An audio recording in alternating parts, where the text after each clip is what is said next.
Ladies and gentlemen, welcome back to RollCraft, where wonderful StarCraft 2 personalities and peeps play some D&D together on a Monday eve. I'm Tempo, joined by ZombieGrub, ZergGirl, and Olimoley, and Ravi, the ghost, will be joining us shortly. He's picking up his dad, I believe, from work. So I am going to probably at least control him for the time being and kind of go into the mind of Ravi, who is basically my the other half of the Darkon anyway, so I don't think it should be that difficult. But here we are in the Hidden Shrine of Tamoachan, or Tamoachan, and things have been getting pretty spicy in the past couple of episodes.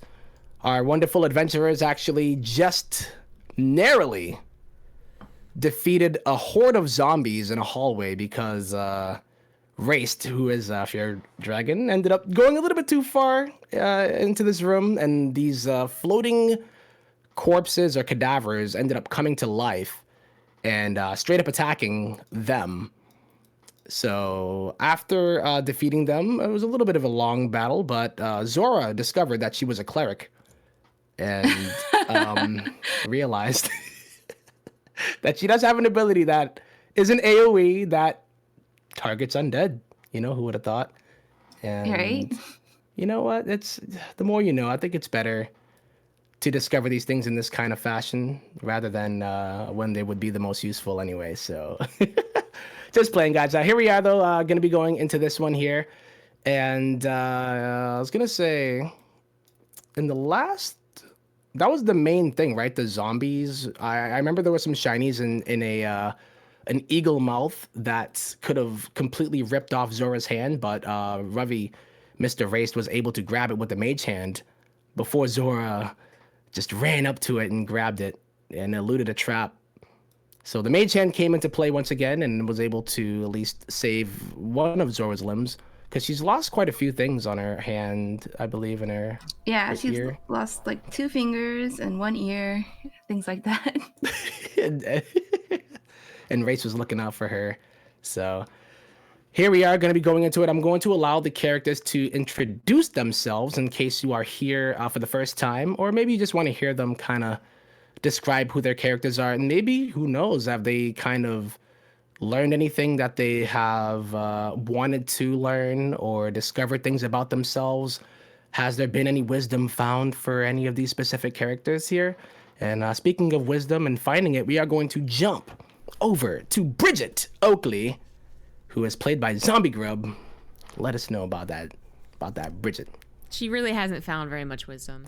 She mostly just looks to other people to still help. So she's on a quest to be more wisdomous, because that's what apparently she's been lacking, and that's what she needs if she wants to actually ascend to the advisor role that her mentor has been trying to prep her for, but considers her a miserable failure. And so it sends her on a journey that is basically unwinnable. So you kind of just expect her to die. She's holding strong, though. She is. She doesn't know that. Oh, man. She's been doing some crazy stuff, though, yo. Like the scythe to the head, to the kick, and the punches and everything. She has been unconscious. So this is true. She ain't dead. Our first casualty, actually, was it not? I think so. It was first character in this specific session that we've or module, there we go, module that we've had unconscious. Yeah. Might be got surrounded by zombies, have 12 armor class. Awesome. Yeah, so that's Bridget. And our next character, played by ZergGirl, another Z name, is Alora. What is good with Alora, ZergGirl? Jungle elf who's also a ranger, and she was raised in a temple ever since she was young by an acolyte. The acolyte recently passed away, so Alora's been out traveling, trying to find out more about where she's from, who her parents are, and she's stumbled across this group of adventurers. So far, she's like a little bit hesitant. Her companions seem very headstrong, but we're getting things done. We're in a room full of beetles. I don't really have a plan, but I'm gonna see who makes the first step. Word. And hey, it looks like Ravi has actually joined us here. Welcome back, my brother, and would you be so kind as to introduce us to who you are playing today, who actually might have a few more companions than he started out with? Yeah, I'm going to be playing the wizard Raist. He is a healer that is trying to find ways to turn into people. Ooh, the mic is kind of cutting out a little bit here and there. Recently, Internet, yeah. oops. Okay. Oh. That's in case you said anything super duper important. Nothing for important. But yeah, he's trying to cure death, basically. And he is turned to necromancy.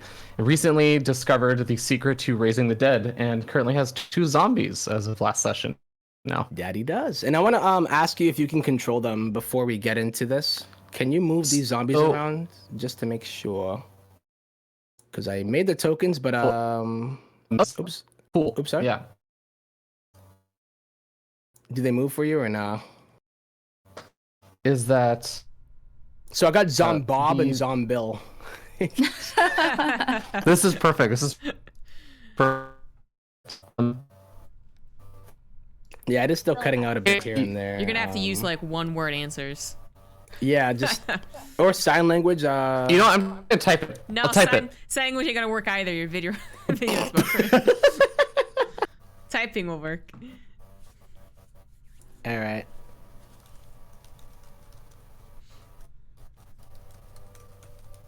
I'm sure we're gonna find out sooner or later anyway. But our last character that we do have with us here is the one and only Zora.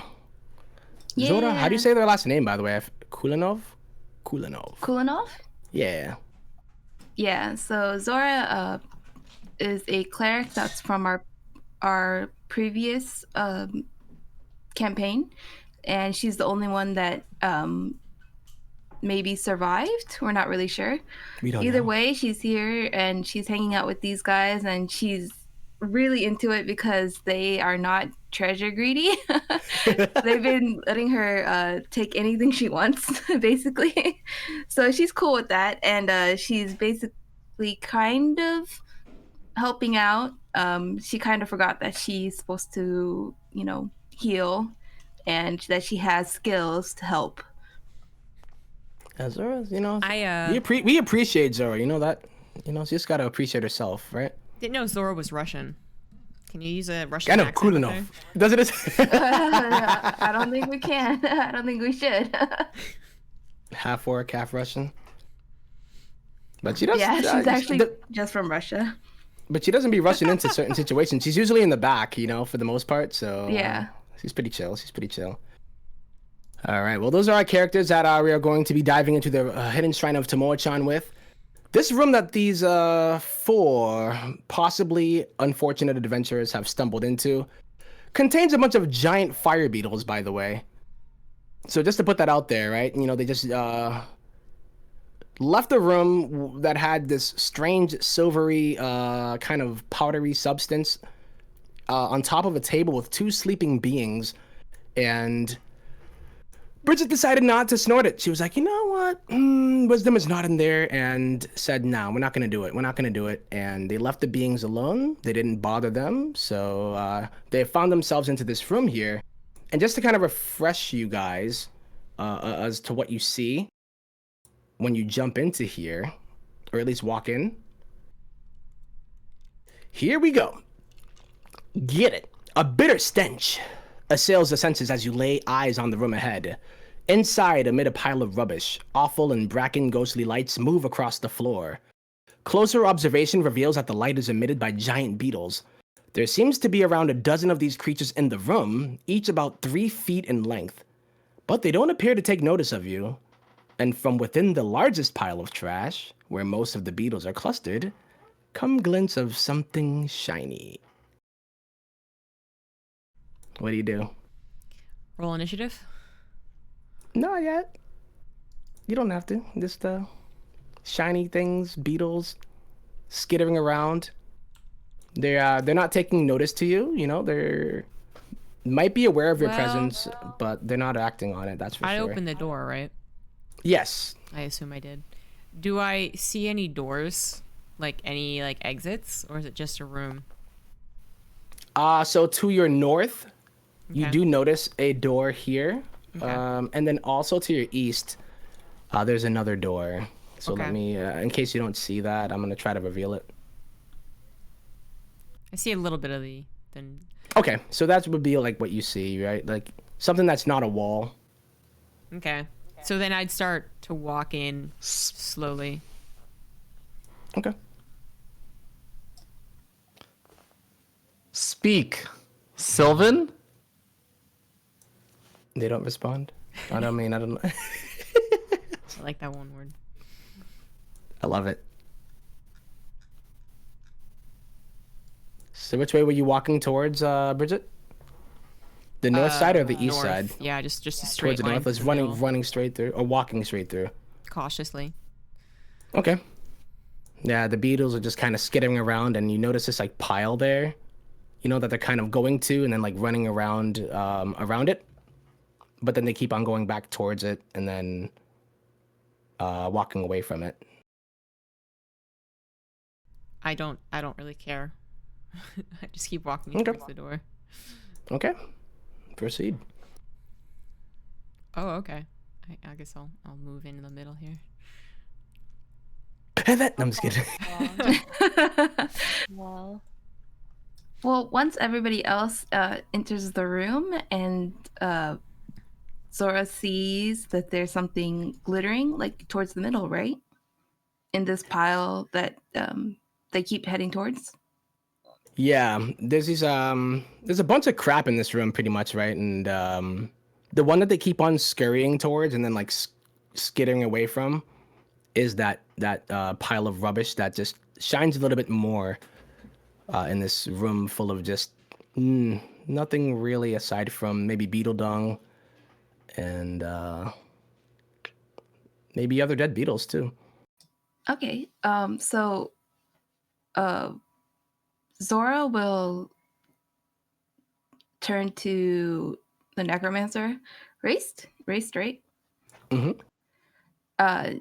And like, you know, kind of nudge him and be like, hey, can you use your mage hand on that thing again?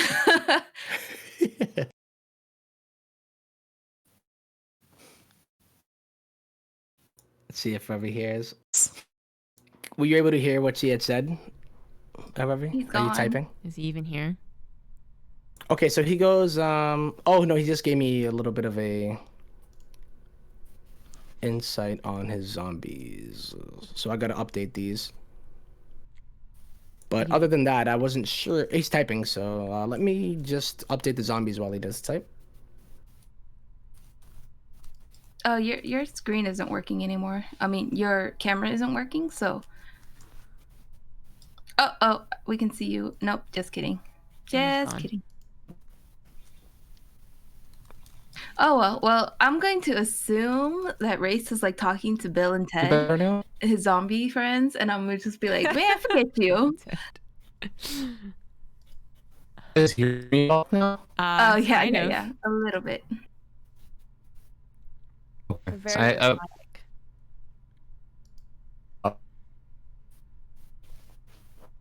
Yeah, so it's cutting in and out for the most part.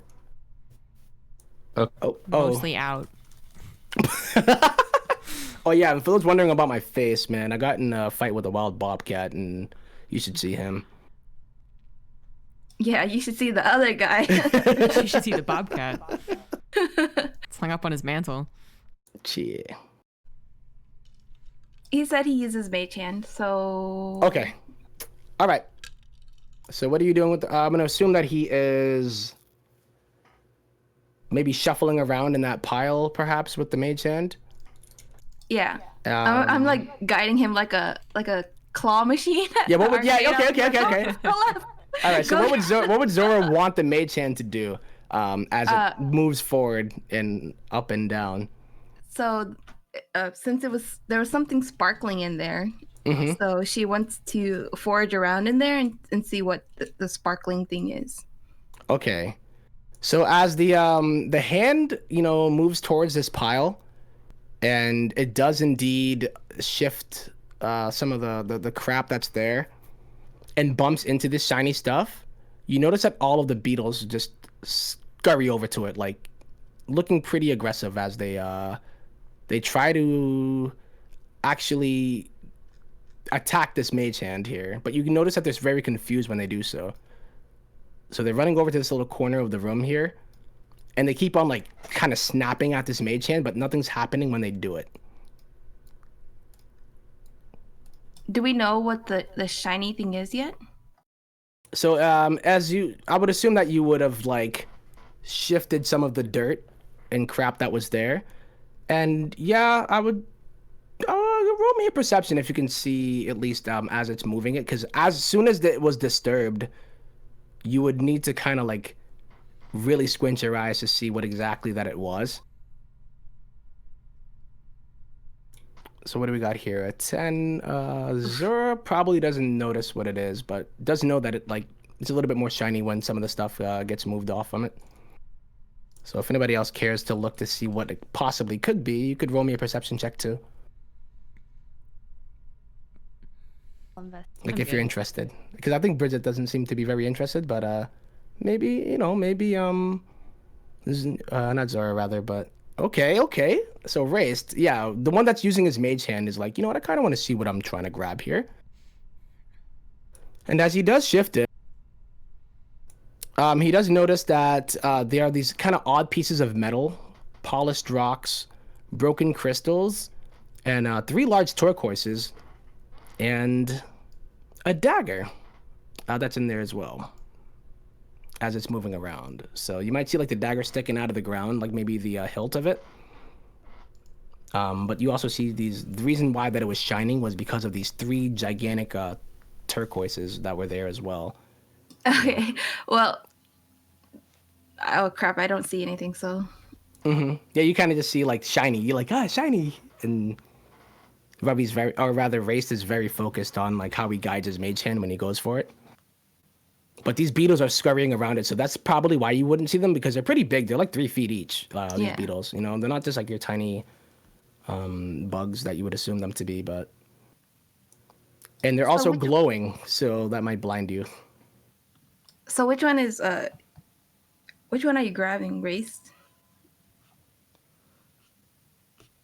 I think. Can you guys hear me okay now? Now we can. Yeah. That's better. Okay, great. Go self untether. Race kind of turns is like looking at Zora and is like, should we try for the gems or the dagger? The gems. She doesn't care about the dagger at all. She's like, Does the dagger have a gem in it? The dagger does not have a gem on it. No, it actually looks kind of crappy. With the 18, I would say you would notice that it's not shiny. Yeah. Pick up the thing that's not shiny in the midst of the shiny things. Right? You chose wisely. Okay, yeah, I think I'll go for... Did you say there was an emerald in there? Turquoise. It was just turquoise was the main one. Just weird pieces of metal. The rocks are a bit polished, but like if you're like on the beach or something and you pick up like a really cool looking shell, it's like, okay, it's not quite just a clam shell, but it looks pretty cool. Like I could probably get some decent likes on Instagram if I posted it, but and then broken crystal. The broken crystal, which isn't something that you would identify as anything of value, but the turquoises definitely look pretty valuable. Okay, I'll probably go for one of those and I'll keep an eye out to try and react if I see that the bugs turn to us or something. Okay. Yeah, they're following the mage hand, man. So if you're kind of dangling it, they're basically following whichever one that your mage hand would be able to pick. So since there are 3 of them, you probably could only grab one. And oh yeah, I only want to grab one. I just want to test the waters. Okay. Yeah, so they're following that for the most part. But you have a few of them that are kind of just guarding that area itself too. Wondering why it has been disturbed pretty much, just like, or at least alerted. Disturbed most likely would be... Yeah, I think that's what you would think. You're like, whoa, my mage hand just touched this area and they don't seem to be very happy about it and they keep on snapping at this hand. Okay, they're snapping at the mage hand. Yeah. Okay. I think Race would turn to the group and say, I think that they are protecting the treasures there, but I can guide them to an area. If anyone has something that would be good for, what's an in character way of saying AOE down the beetles? If someone has something that would be good for a blast area of attack, we might be able to do that. Yeah, I mean, technically I could help. It just needs to be something shiny, right? To kill. We don't actually. That's a fair question. Is it just because it's shiny that they're attracted? We don't know. You're not really sure, but you do realize. So what you're noticing is not them following the turquoise, all right? But they are moving around that area. Some of them are snapping at the mage hand when it actually touched that area. Mm-hmm. But they're not just like following it like a carrot on a stick or anything. They're kind of just aggressive against the mage hand itself. But, you know, some of them are still kind of hanging out in that kind of pile area.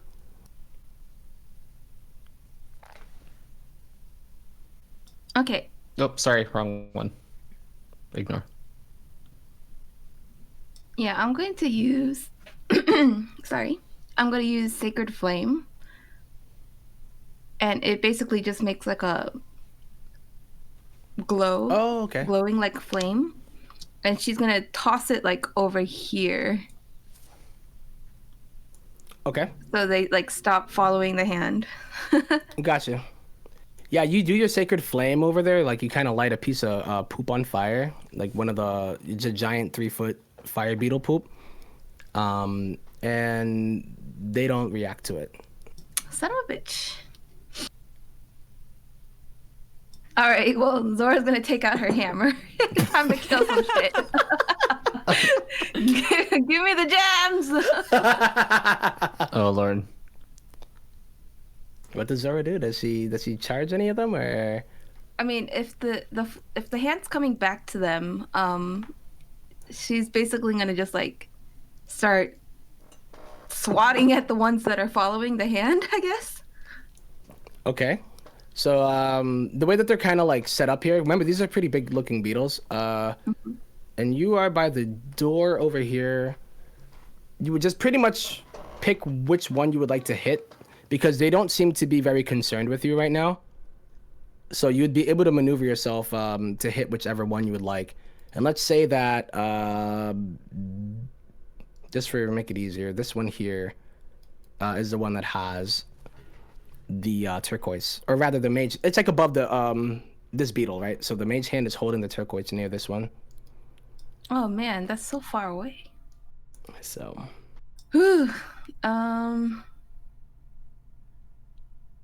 maybe I can roast them all. These aren't undead beetles, by the way.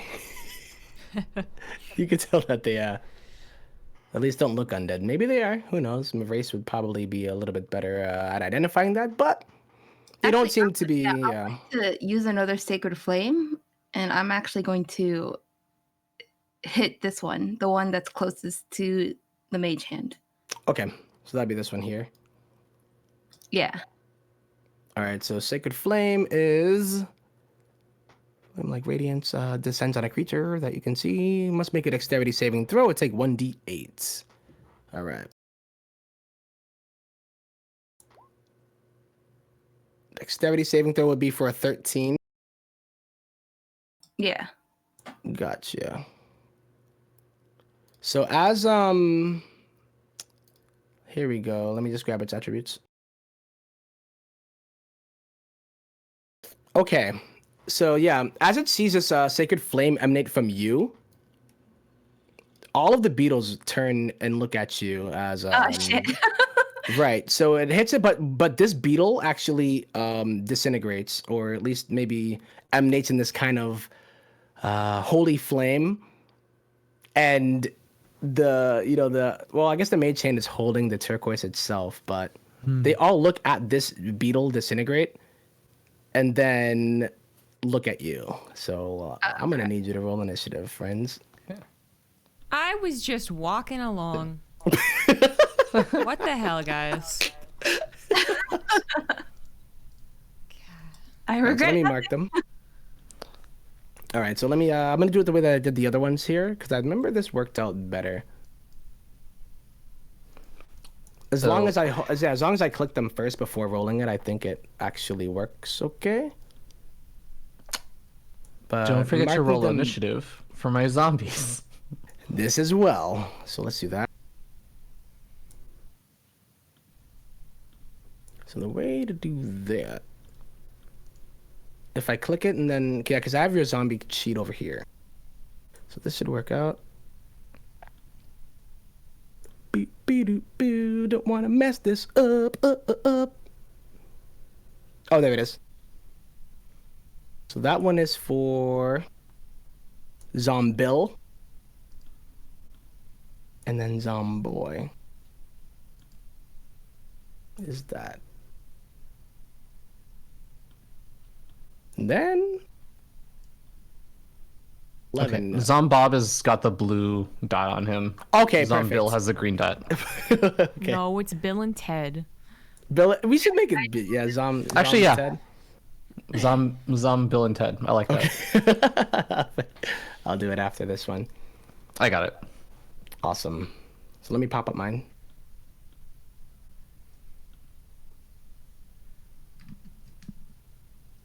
Let's see here.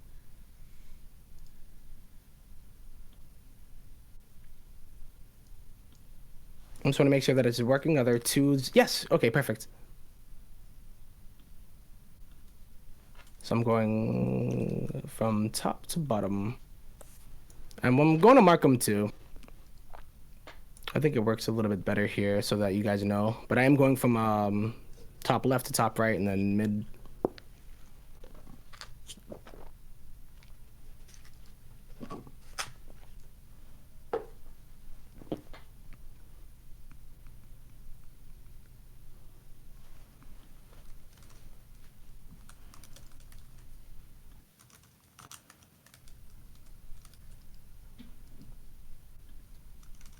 Boom.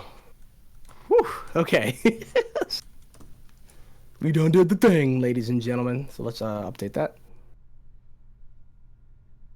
Messed it up. Okay. So, giant fire beetle. We got homeboy over here. Actually going to move. For them, they have a 30 move speed. So 5, 10, 20, 30. I'm gonna move towards Zombill, but aren't actually attacking him. So that one moves. This one over here, 5, 10, 15, 20, 25, 30.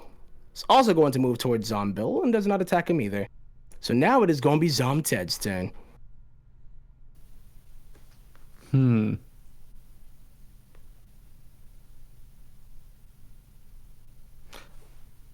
I think that they are attracted to magic. Yo, if these zombies start turning on me, they're dying. I mean, isn't Sacred Flame also magic? Mm-hmm. And they weren't attracted to Yeah, her. and that's why they were drawn to her, right? I thought they weren't drawn to the Sacred Flame. They just saw a flame and then saw her as the And saw their attacker. homie get disintegrated as well. That's true. Okay, I guess Zomted will attack. Let's see. Zomted is the top one. Yes. So he will. Yep, Zomted is that one. And do you have the sheet for the zombies? Because I can share it I with do, you. yeah. Okay. So he's gonna move right here and attack this duder. Go for it. So I believe it is. I don't have it all inputted into Roll20. I should do that actually at some point. But Yeah, what did you it's- say was the most It's important? it's plus. I know it's +3 to attack. So Okay. it should be 1d20 +3. Okay, for their attack. Yeah. To see if they hit, right? Because it's Right. always a D20 plus. So we can add a 3 to Whatever. it, I guess. Yeah. Let me see if I can do that. So that's 1D plus. Okay, so he does an 8. Okay. Oh, the 1d20 was a 5. For an 8, it does not hit. Okay. Yeah. I'm wondering if there's a way that I can do that for you to make it easier. You know I what can mean? probably add a attack for myself. Okay, that then makes I sense. will Because just they only do have it- one attack anyway, right? Yeah. Right? Yeah. Perfect. Okay, yeah, that can work out for now at least, and then we'll figure it out. But that does not hit, Ravi. Okay. That was Zomted's beautiful debut. On the scene. Okay. Well, woo, nice one. You know, season what is it? Premiere. Bridget Oakley, it is your turn. Cool beans. This is like you mother I f words. don't like this situation. Hold on. I think my book.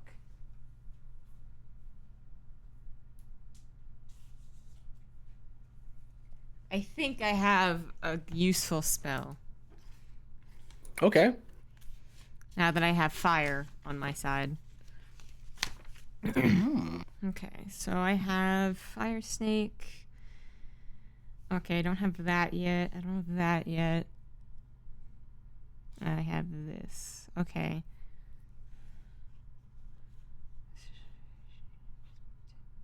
Reach increases. Okay. What is burning? And also just for hands? reference as well, the first Beetle got hit by a 7 radiant sacred flame and did die. Just if you would wanted to note that in your head. Does anyone know what burning hands is? Oh, it finally showed up. Never mind. Burning flame. Okay. Burning Yeah. flame. I That reminds me will of- spend 2 key points to cast Sweeping Cinder Strike. Ooh, okay then. What is that? Explain. It gives me- Explain. It gives me burning hands. Oh. Is the easiest way. This hand of mine burns with an awesome power. Its loud roar tells me to grasp It hurts victory. me more than it hurts anything else that I touch it with. Okay, so it's a 15-foot cone from me, so I'm gonna move like here. Okay. Yeah, and that should do it. That should. Yeah, okay. save. Actually, if I move here, Yeah, I don't think you would hit. the zombie. Okay, I'm gonna move there. So as you hold your hands with thumbs touching, what does that mean? And fingers spread like this. I love the detail. A thin sheet of flames shoots forth from your outstretched. Oh, so like this. Fingertips. She's like, blam, Okay. blam, in the face, blam. Gotcha. Okay. I'm Okay. like- some like 15-year-old's idea of how you cast magic. So it's like this. There you go. And then each creature in a 15-foot cone must make a dexterity saving throw. And on a failed save, Okay. they take 3d6 fire damage, or half as much on a successful. Okay. So here's what I'll have you do. Can you just roll me the 3d6? And then I'll see. They have to make a dexterity throw. Oh, you're asking. Yeah, me but to do the damage first. yeah, Okay. so that like if they so if it's half of it is more than their max HP. They take 11 damage. Okay. So yeah, all of them die. Whichever ones that you hit. Great. So a 15-foot cone, let's just do 15, 5, 10, 15, the one that's there. Yep. Ooh, I'll grab that guy too. They all die. Because that's going to be 5 damage, correct? Yeah. The guys in the back are alright, I guess.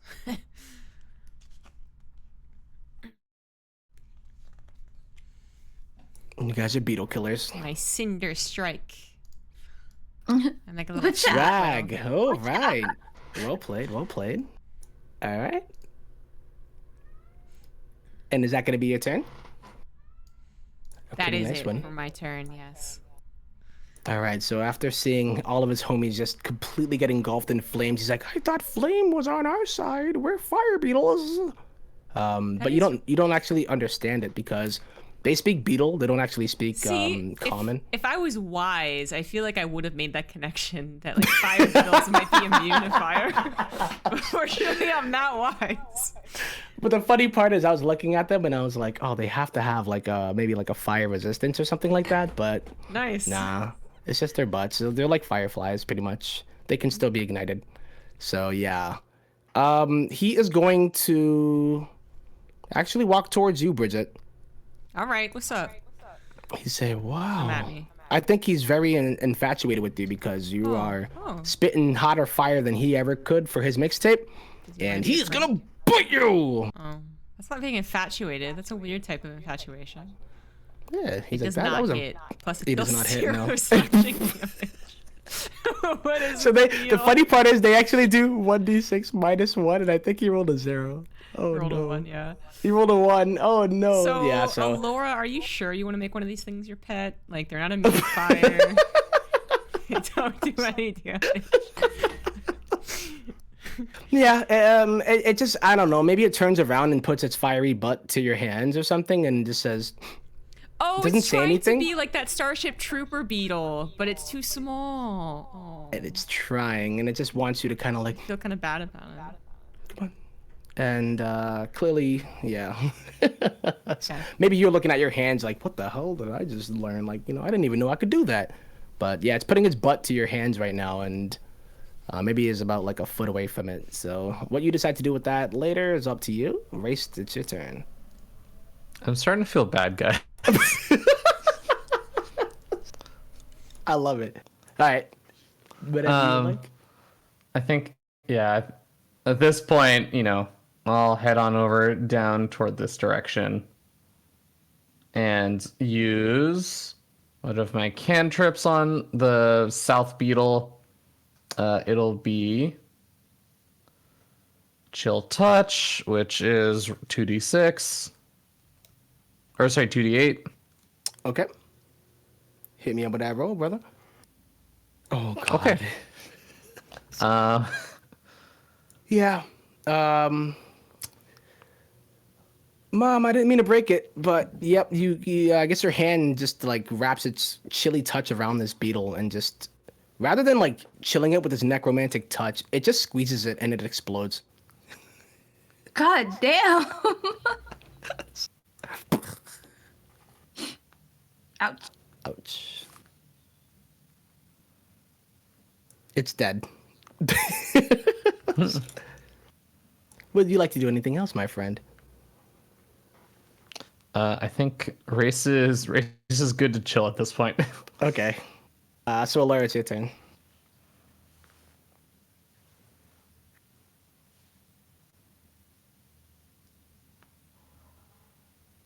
Oh, I think you're muted. Oh, yeah, we can't hear you. Can you hear me now? Yeah. Yes. Okay. Sorry. I was saying I don't think I want to get a beetle pet. So Yeah. I'm just gonna kill it. All right. I'm going to shoot it. Shoot the bejesus out of it. The Bedeezels? Oh, gosh. Yeah. So that definitely hits here. So roll me your damage. Yeah, you send an arrow flying right through this beetle's face, and it pops out of its fiery butt. And the arrow sticks to the wall at that door that Bridget was looking to go towards, and is still remaining in flames as the beetle explodes. Or maybe you actually pin it. Yeah, I think the arrow took the beetle to it and pinned it against the door. And yeah, you win. You're gonna have to retrieve that arrow, by the way.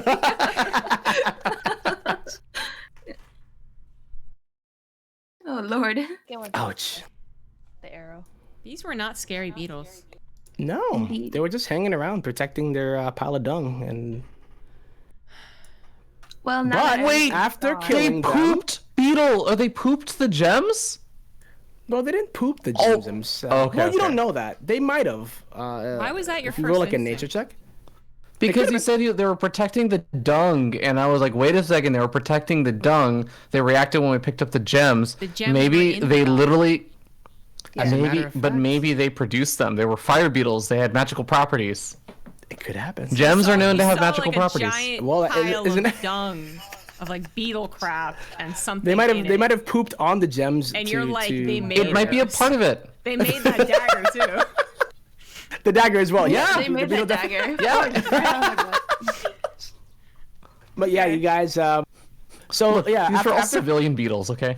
yeah, they weren't that scary, but yeah, you guys wrecked these beetles, and as you look at these turquoises, I believe maybe Zora, who is very versed in the art of valuable shinies, could kind of assume that they would be worth about like 20 gold each. And Yeah, boy. the dagger, since we did decide that we're going to identify here on the spot, it is a +1 dagger at least. But it looks like crap. No pun intended. So there's something about this dagger, but it's not shiny, and it's very withered, and you know the hilt might be kind of a little bit more detached from it, so you might have to hold it at an angle if you try to stab something with it. To get a good, yeah. Is it actually? I just want you pierce guys to know. things? This must be pretty rusty. Hey, maybe you can infect something with tetanus, but I don't know about. Well, Just want you guys to know, I had the option to pick up Identify as a spell so that we could identify the curses and all of these things, but I thought it would be a lot more fun if one of us finally just got cursed. That would be fun. Hey. well, if all the beetles are dead, then she's going to start pocketing all Yep. the gems. Yeah, the things of value would be Just- mostly the turquoises, and so At it's this about 20. point, Bridget looks at her like pocketing the gems and is like, "Wait a minute, doesn't that have value?" No, Raist- don't worry about it. It's for my Race is keeping a collection. tally of all the stuff she's picking up. She's just like It's for pointing my at Zora and just like looks to like Grace and is like, "Doesn't that like feed and like clothe people? If we like sell it?" We'll split it evenly at the end.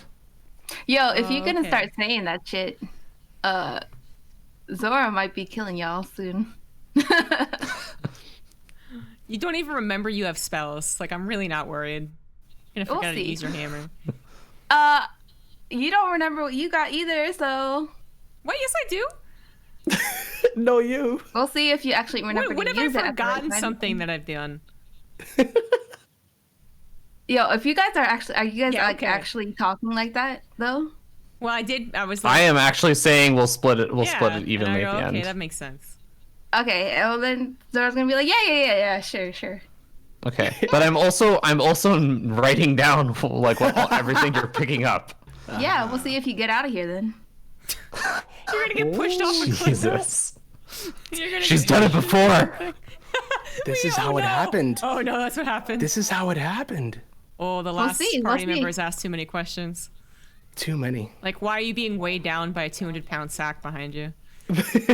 Yeah, don't worry about it. And it was She like goes into the dungeon with this sack and is just like, it's like, what? It Do was you really need to Lilo's- bring that? Leela's killing spree where she just like narrows her eyes and like boots all of us off a cliff. Yeah, you watch it back. All right. So you guys have a door to your east, and you also have one to your north. So north is left, and then east is to the top. Yeah. We got it at this point. Yeah. Well, I was going to head towards the north door, so that's where I'm going. Okay. Sure. Open. Open the door.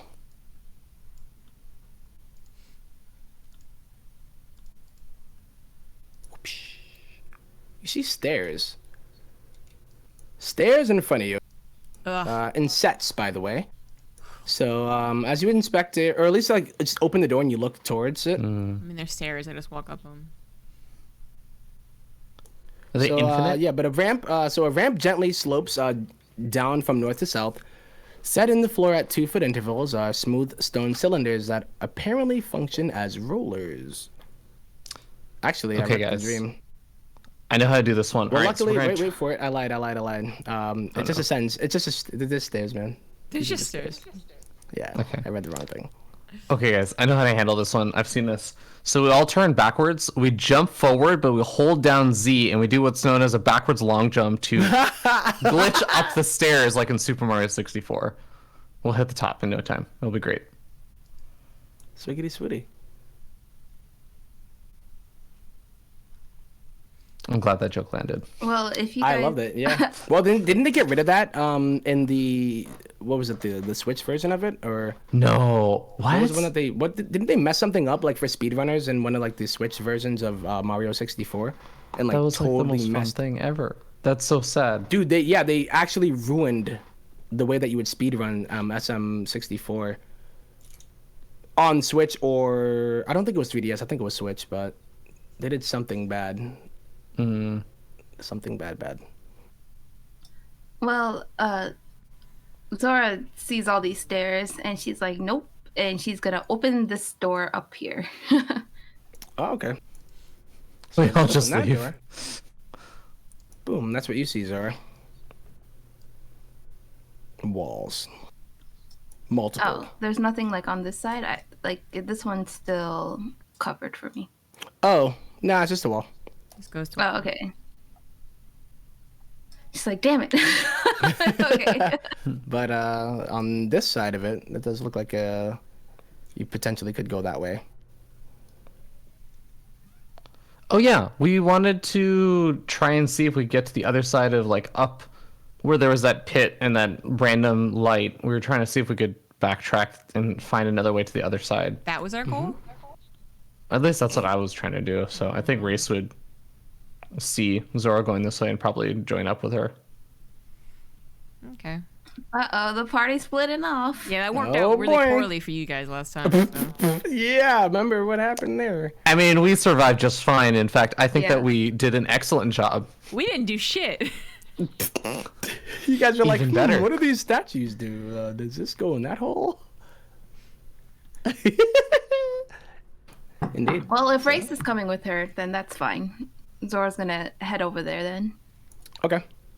So as you move up here, you're in the wall actually, but That's where she wants to be.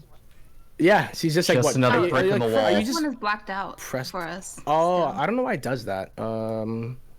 We can see the Maybe hallway though. Okay. Oh, As you go- Olivia, I think that your thing is like a little. You're like glitched and you're one hex off because even where you were pinging was, I think, not where I think you thought you were pinging. They went. Oh. Who I would just try refreshing. Okay. All right. All right. So yeah, you remember that that glowing light that you saw on the other side? Mm-hmm. You see one here as well, and it's just kind of playfully dancing around, but not approaching you and not moving away from you either. Can I that's cast prestidigitation? Excuse I me. don't know how to say that word either. Prestige. Just Prestidigitation. Prestidigitation. Prestidigitation. Prestidigitation. Prestidigitation. Prestidignitas. I'm gonna class Yeah, it there you over go. by the light and try and do like if I notice any like if it's doing the playful dancing and stuff, I'm gonna see if I can create sparks in kind of like the same pattern that it's dancing in or something. Okay. Like maybe like not like right on top of it, but like near it or something. Is it like in front if of it it or reacts. behind it?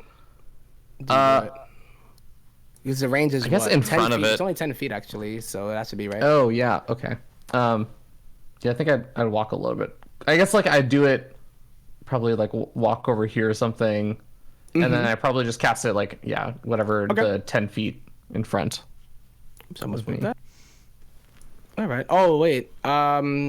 You guys can't actually see that, can you? I apologize if you can't. Can you actually see the light or no? No, can't. Oh, okay. Sorry. Let me move it to this layer. It should be token. Yeah. So it's gonna move towards you pretty much though. So where you had cast it, it is indeed going to kind of dance over towards where you had casted it. So that'd be 10 feet in front of you. Okay. But not right next to you, right? So it's like here. There. Let me just move it though.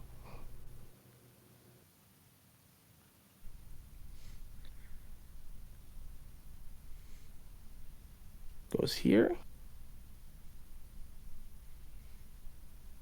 Bam. Can you see it now? I see a giant red text box. Yeah, it Okay. says T I think for I just trap. I think I just hit it. Well, either way, it's there. It's chilling. I think Alright, it's a well, trap, guys. Don't do It anything. might just be a trap. You never know. You know, just saying.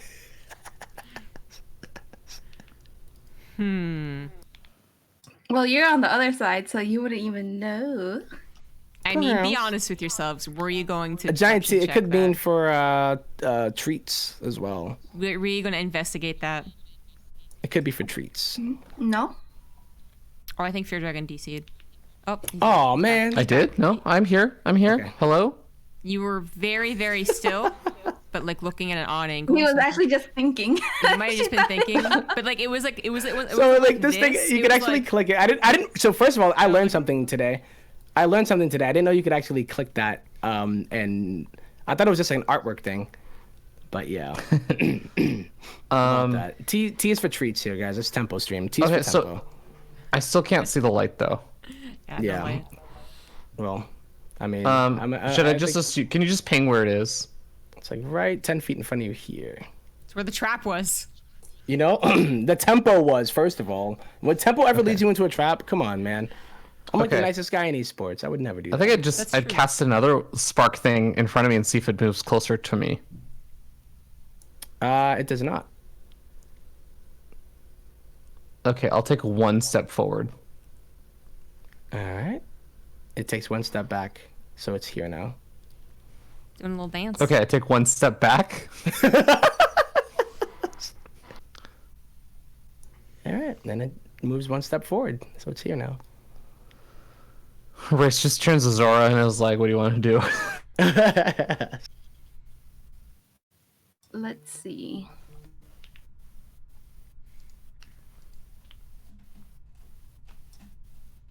Can we hide behind this wall? Which one? Like that. If you Like, want to, yeah. I wanna, like, you want to play hide and seek with the yeah. with the glowing light? Sure. Yeah. All right. So you move If behind it the rounds wall. the corner, I'm gonna try and grab it. Ah. The golden snitch, eh? Okay, I know. Yeah. Okay, shit. So what? Were you Hufflepuff? Were you a Gryffindor? I'm a Slytherin. Hufflepuff. I tried opening a can. Hurt my hand. All All right. right. Nah, it actually doesn't get anywhere closer because maybe it just likes the light that's actually still kind of chilling there where Raist was. You know, it's kind of just, you know, bebopping around, if you will. Cowboy bebopping. Dang it. Recall your light, man. It's not coming towards us. Or can you like move your light? Like, Even when I move my light backwards, it didn't move. It didn't come any closer. Did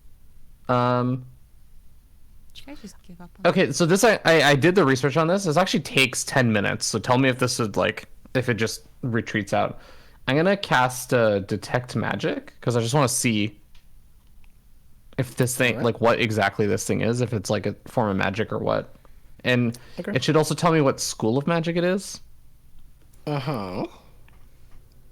And if, you know, if during this Zora's just like, what the fuck are you doing? You're just standing there for 10 minutes. Like, that's also fine. Well, how if you're- about if this? you're just If gonna you're stand so what you're doing right now is to figure out what it is, right? So, you're close enough, I would say. If you roll me maybe like an Arcana roll, Yeah. how about that? For now, just before you cast. Okay, so yeah, you would Raist would identify this thing as what you might have read or seen as a Willow Wisp. A Willow Wisp. Yes. Okay. What would I know about a Willow Wisp? Well, I don't know. They're willowy. They're wispy. Okay. But you know I'm that just- they're kind of malevolent. They're malevolent. They're like wispy balls of light that haunt lonely places and battlefields, bound by dark fate or dark magic to feed on fear and despair. Okay. All right. So- I think Race would just turn to Zora and basically tell her, like, this wisp exists to lure probably others into a trap. I think that the other way is probably a better path. I'm not sure it's worth pursuing this. Okay, let's go. All right. Well played. Meanwhile, on the stairs. Yeah, Bridget's probably just like, oh shit. All right, so yeah. There, as you progress up and further, you realize that there are more stairs Okay. and more stairs. Okay. And This is how I trained back at the monastery. bam. So as soon as Bridget and Alora are moving up, let's say the second, so the one from the left, the second one here, so this one right there, as you guys actually cross that, you know what happens? You know what happens? A T for tempo. Oh, a T for tempo, indeed. How much do you guys weigh? I think you're a little bit more than 30 pounds, are you not? We're more than 30 pounds. That's a good guess. All right, so yeah, as you do hit this little part here, so you guys are behind it, Raist and not Alora, but rather Zora. Zora. So yeah, so a millstone concealed in the wall behind a layer of stucco lies at the steps. And the mechanism. So it pushes a millstone through the wall.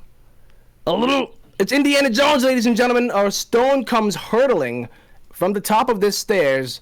Oh shit! As you guys are here, by the way. So wait, you guys are here. You're not all the way up there just yet? Oh, And it won't do it. Hold on. Yeah.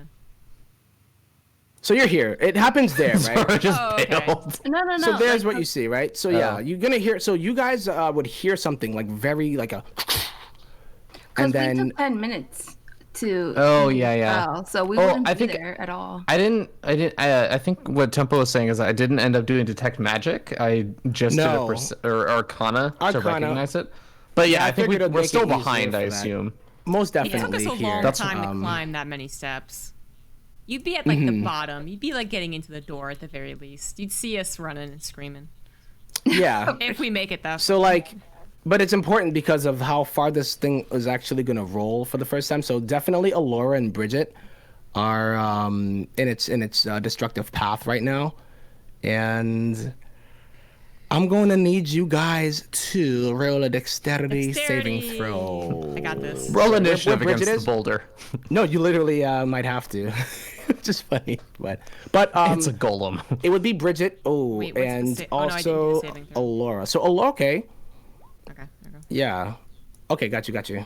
So yeah, with the same roles here, Alora, being jungle elf, apparently versed in the ways of Indiana Jones and seen it in a movie or two, perhaps, maybe in some kind of a folk tale. But this stone comes hurtling down, and perhaps Alora's ears, since they're maybe a little bit perkier than Bridget's, and Bridget might be just focused on going forward, is gonna roll forward as it will actually. It's gonna hurt. Gonna hurt. It's gonna hurt. All right, so it's going to be a 5d10 Oh shit! bludgeoning damage. Okay. All right. Hold on. Oh, pain. But Alora does maybe she does like a back handspring and then like presses herself against the wall where she is, and it just rolls past her. Since apparently her figure is just like, who knows. Are we level 6 or 7? We're level 6, aren't we? 6. Damn. Level 6, indeed. Feels bad. And if you had anything in your hand, you would drop it too. I don't think I did. Nope. You're It'll be, level 7. it'll be a 50% chance. So let's just roll a 1 or 2. If it rolls 1, you drop it. If it's a 2, you don't. What do I have in my hand? That's too bad. I don't know. Maybe wisdom. I don't. So yeah, you drop your wisdom on the ground. Okay. Well, it wasn't mine to begin with. All right. So as it's coming down here, it's only going to move for. Where's my little ruler here? Which one's? Oh, this one here. Guys, Yeah, it rolls. 35. It rolls to 28. 7. 60 feet here, so it goes to that like next set of stairs.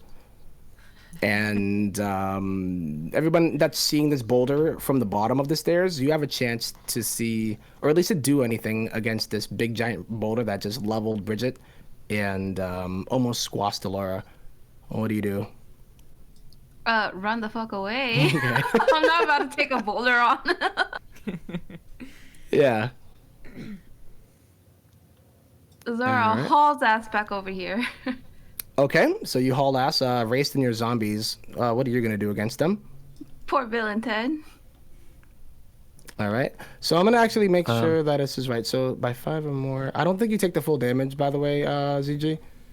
Oh, I don't? Because you ended up saving by 2-ish. Okay, how much? And you are going to take 50% of that. 50% of 28, so it's going to be 14 rather than 28. That's okay. Not as bad. No, because you barely failed here. But as that does happen, I mean, I don't know how Bridget takes this rock. I think she just kind of gets like rolled, but her resilience allows her to get back up. This boulder rolls all the way. Actually, I'm gonna ask Raist and your zombies. What do you do? I think we see the boulder, right? It's coming. Yeah, it just took out your homies. Yeah. We run up the stairs to the boulder. Yeah, I mean we're gonna GTF. Okay. So you command your zombies, I assume, too, as well. And even though they're a little bit slower than 5, 10, 15 feet, I guess. Yeah, I think you should be all right here. They end up, just narrowly making it as this boulder comes tumbling down these stairs. It breaks the doors in this little wall that you guys had actually came through and just rolls into the room and then smacks into the wall that you guys had come through before. So it smacks into... So it just runs. This? Okay. It breaks through this one there, and then it rolls right past you guys as Ted just kind of moves his way to the top, or rather to the east there, and then smashes into that other door, and then moves a little bit down, leaving just a little bit of a narrow passageway where that other door on the south used to be. Okay. So is it blocking the door now or anything? It's not blocking the door completely, but it definitely would only allow like maybe one person to move through it at a time. You know what I mean? Okay. So, how heavy does this boulder look? oh man, it's a pretty big ass boulder, yo. Okay.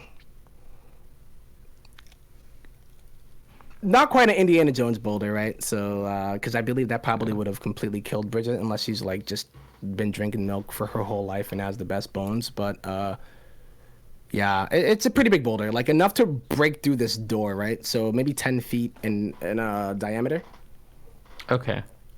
All right. I guess Or leave it radius for now. Diameter, yeah, I would say diameter. I was thinking about sealing off the way we came so that we wouldn't get chased by anything, but yeah. We mostly have friends back there, so we're good. Yeah, your homies are back there too. Yeah, but Bridget would take 14, not 28. I did the thing. What do you guys do after that? How do you feel? Like, you know? I feel like I got hit by a boulder, but I get right back up. I get knocked down. Exactly. Perseverance. Your mouth did Something. get smashed there, and maybe a couple of other things, but yeah. As long as my You're still alive. tickles, I'm all right. Yeah. Well, is the doorway blocked now? Not all the way. It's so it broke through the one that was right next to you or behind you, and then it crashed into that other doorway, but leaves a little passageway for maybe one person to move through at a time. Okay, cool.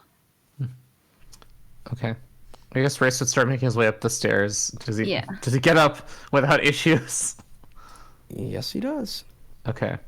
Kind of Is just looks everybody alive up there? How Yeah, I in was gonna shape say, is he? Bridget, There are a lot yeah. of flights, you know? A lot of stairs. A lot of stairs, so you guys are probably pretty tired after that. And I'm sure Bridget isn't feeling the greatest here. I'm surprised. She just got up and just kept walking. She Like, she didn't even look back. She didn't look back, yo. She was just like, yeah, okay. Shit happens. Exactly. I mean, she has to have an attitude like that if she's gonna have an attitude that just opens doors with Facts. abandon. So. Yep. So Alora moves on through first here, and what you see, I'm sure everybody's moving behind you, but Oh my god. yeah. So here you're looking at a spacious vaulted hall, weathered and cracked from the ravages of time. The walls are charred and scored. Scattered around the floor are several stone statues of baboon-like creatures, chipped and tipped over. The remains of a few once living baboons, partially eaten, lie nearby with fungus covering their corpses. Ew, nasty. So these little star thingies, like the circle stars, are what the statues would. They represent the statues. So you can kind of look around and make sense of whatever this possibly could be. Oh boy. Wall Street Puzzle. Bets was here.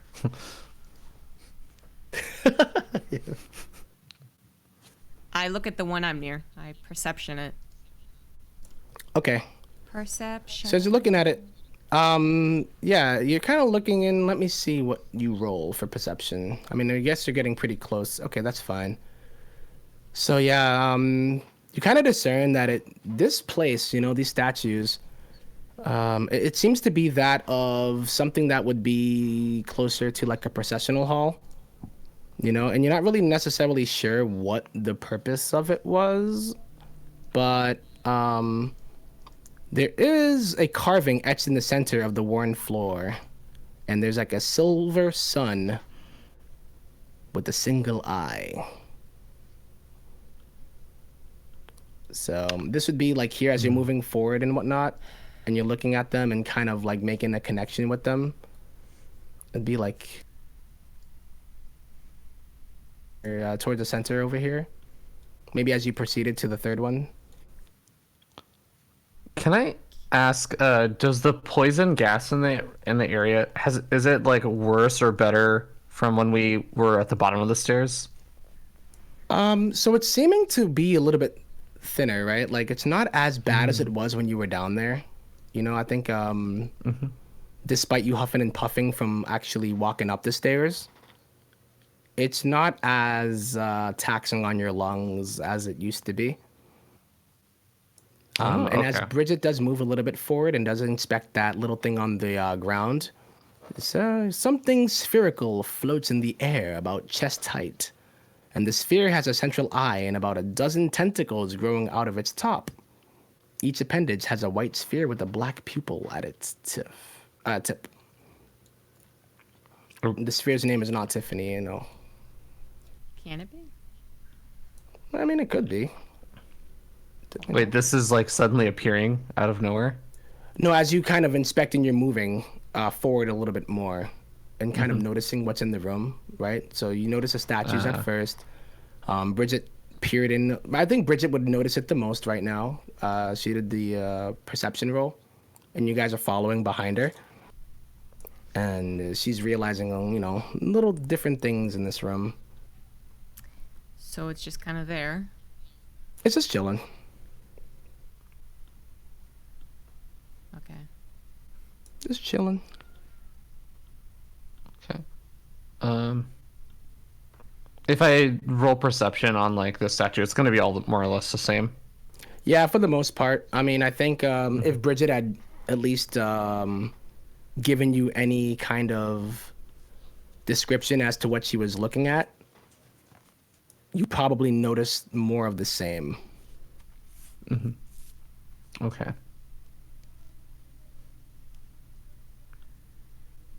So here.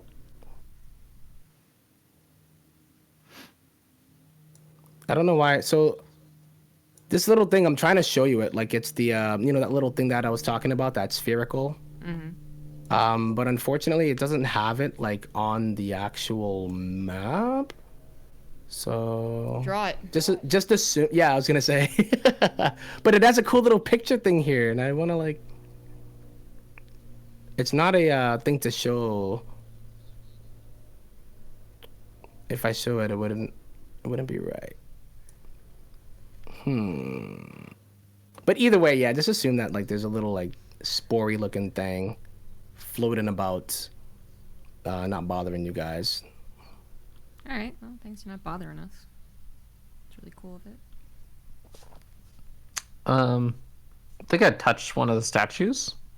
Probably like brushing dust off, inspecting it. Mm-hmm.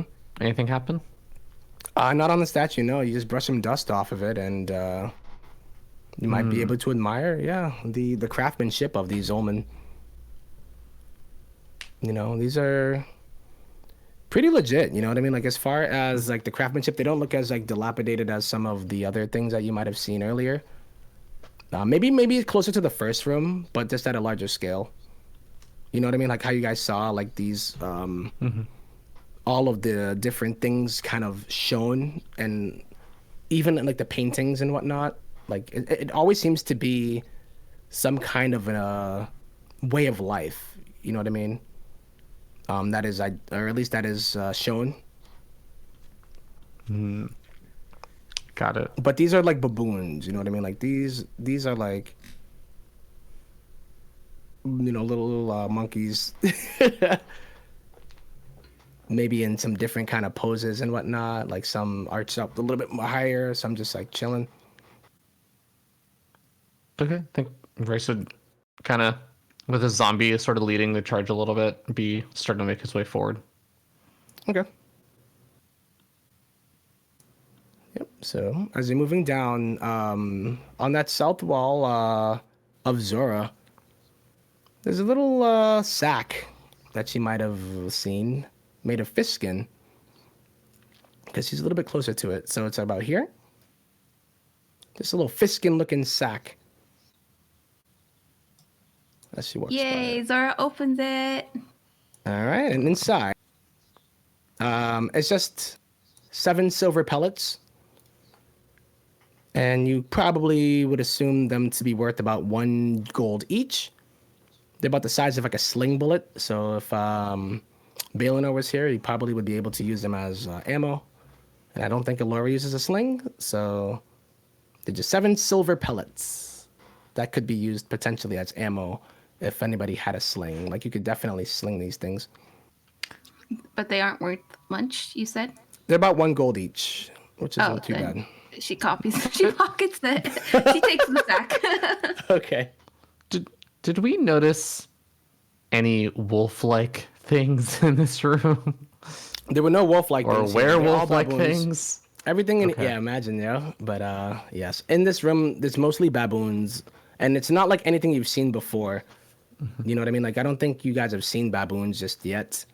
You've seen like tribal like ritual sacrifices and mostly humans, and of course the vampire that you guys ran into, and then even the 2, remember like the 2 things that you guys saw that you didn't wake up? They were just like sleeping beings. But this is maybe like the first kind of things maybe dedicated to some kind of an animal that you've seen, and they happen to be baboons for whatever reason. Okay.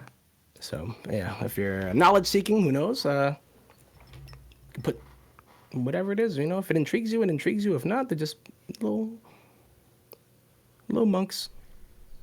Oh, the monk in the party sees monkeys. Nah, I'm tired Coincidence? of monkeying around. Nah. Oh, yeah, Yeah. but yeah, guys. Yeah, you basically, yeah, that's it. The pellets are probably the most interesting things that you could take with you. The statues are far too heavy. Okay. Let's start heading over. All right.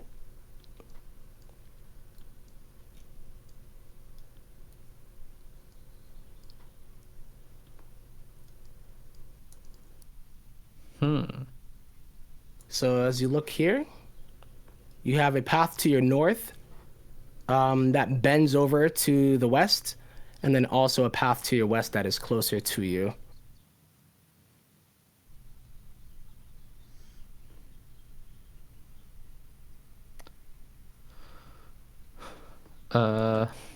Okay, I guess So we're going this way. moves forward. As she goes around the corner here, Alora, you would notice, and this might be something that you would potentially recognize in your maybe not even fairy tales, but I would say more just maybe pastimes with your jungle elves. And as you do turn around this corner, you approach this bend in the passage and see a series of faint line drawings on the walls depicting people playing a game that uses a ball and has goals on either end of the playing field. So you see this kind of like here. Let me get this here. There, it looks like a goal. You know what I mean? And something that you specifically may notice more so since you're from the area more. I'm not sure if everybody else would necessarily know, unless, of course, they played basketball and wherever you guys are from, or some kind of game like that. Or hockey, or I don't know. The hip ball game they played in The hip, Colorado. yeah, stick ball. You know, play a little bit of some. Who knows? So yep, it's a hallway though. And Okay. Laura notices the goal and recognizes it more. I'll like As, to roll a perception. It's fine. Yeah, you notice that it's a goal. Great. So I turn to my party members. Hey guys, there's So here we go. Looks kind of like that. So after that perception here, let's see, boom. Oh, okay. oh. So that's what's on the walls? So that's what you see. You'd probably be seeing it, like not necessarily like looking directly at it, but from like a side perspective. You know what I mean? So you see like what you see that skull thing with the sun-looking thing in the middle, right? Like the little like yellow part. Yeah, we see the hand. Yeah. So like basically you would be seeing it from the other angle of looking down the hallway, and it's that's facing like outwards, you know what I mean? So if you're walking down this hallway, that would be like on your left, so on the wall. It's not a lot of You know room what I to mean? play ball in. Yeah, right. Ball? The game is evolved, you know, over time, and you gotta sometimes you gotta use what you got, the space. Is there a ball? Well, you don't see a ball right now, no. Do we see But the a picture, ball? for some reason, the picture said to. Yeah.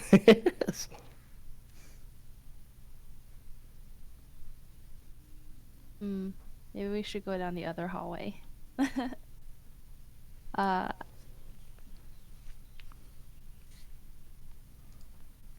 whatever y'all want to do.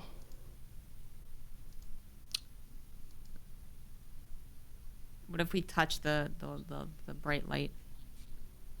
I mean, you guys can head down there if you want. You guys are still chilling, looking down the gonna hallway do it. right I'm now. like bright light. Like, maybe like you like press it and it's like it pops the ball out. You know, it's like the vending machine.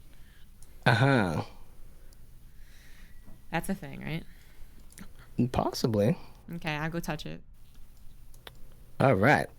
Where is it? Like here? So, yeah, so as you go and touch this thing here, as you move around this bend, let me identify.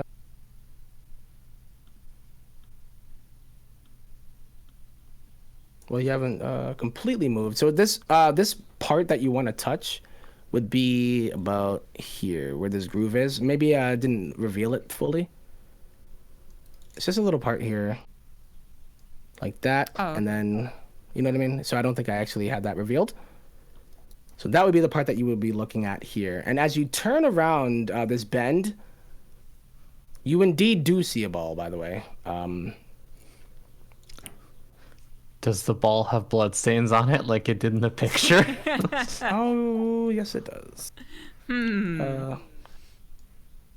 Someone died playing a very just- competitive game of basketball. So yes, let me bring it here.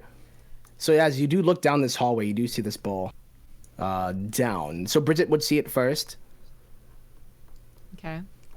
and Yeah, as you do touch it, nothing happens when you do touch the goal itself, just there. But you do notice this a little bit different, right? So like you kind of could put two and two together and be like, oh, hole, ball, ball, hole. Kickball in hole. Yep. I start moving. You don't know the rules. What was it? I start moving the ball forward. Oh boy. Okay, so you are going to all roll me an initiative here. The ball is a monster. The ball. You didn't see that one coming? Oh man. The ball being the monster. So as you do I thought touch like it? it was gonna like come out when I score the goal, and the monster's gonna be like, Well, "Ha! You won maybe. death." Who knows? Maybe it's like the golden saucer, you know? You never know. So let's roll it for you. Yeah, 1 second.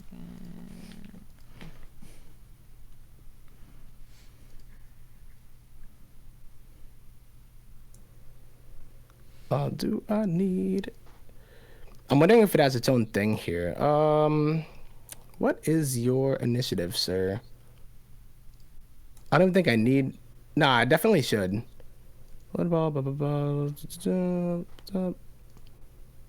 That's so weird. I don't exactly know what its initiative is here, but I do know everything else about it. So maybe I'll just roll like... So what is initiative? The actual initiative roll when you roll it, as far as stats go, is it a dex? Is it based yeah. on... Maybe you should just use ZombieGrub's initiative because she's the one that rolled it. This is true. Okay. But Because I No, we'll assume that it's ball. been... You rolled the yeah. ball. We'll so- assume, yeah, since it doesn't have it like straight up there, you know what I mean? Like I would just do it, but since he is the initiator, what is your initiative, ZG? 9. Or rather your I guess dexterity modifier? Nah, I'll just do your 9 for now. I'll do 9. Oh, do I have was high just making a dexterity. really bad joke. What was it?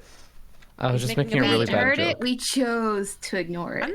I know, but now Tempo. But then it feels like Tempo took the advice. Yeah. But the reason why though is because if it did have like another because what I would do is I would just do a regular like dexterity based initiative here. So I mean maybe let me make sure that I don't miss anything, but the problem here is that I do not see... Do you have its dex?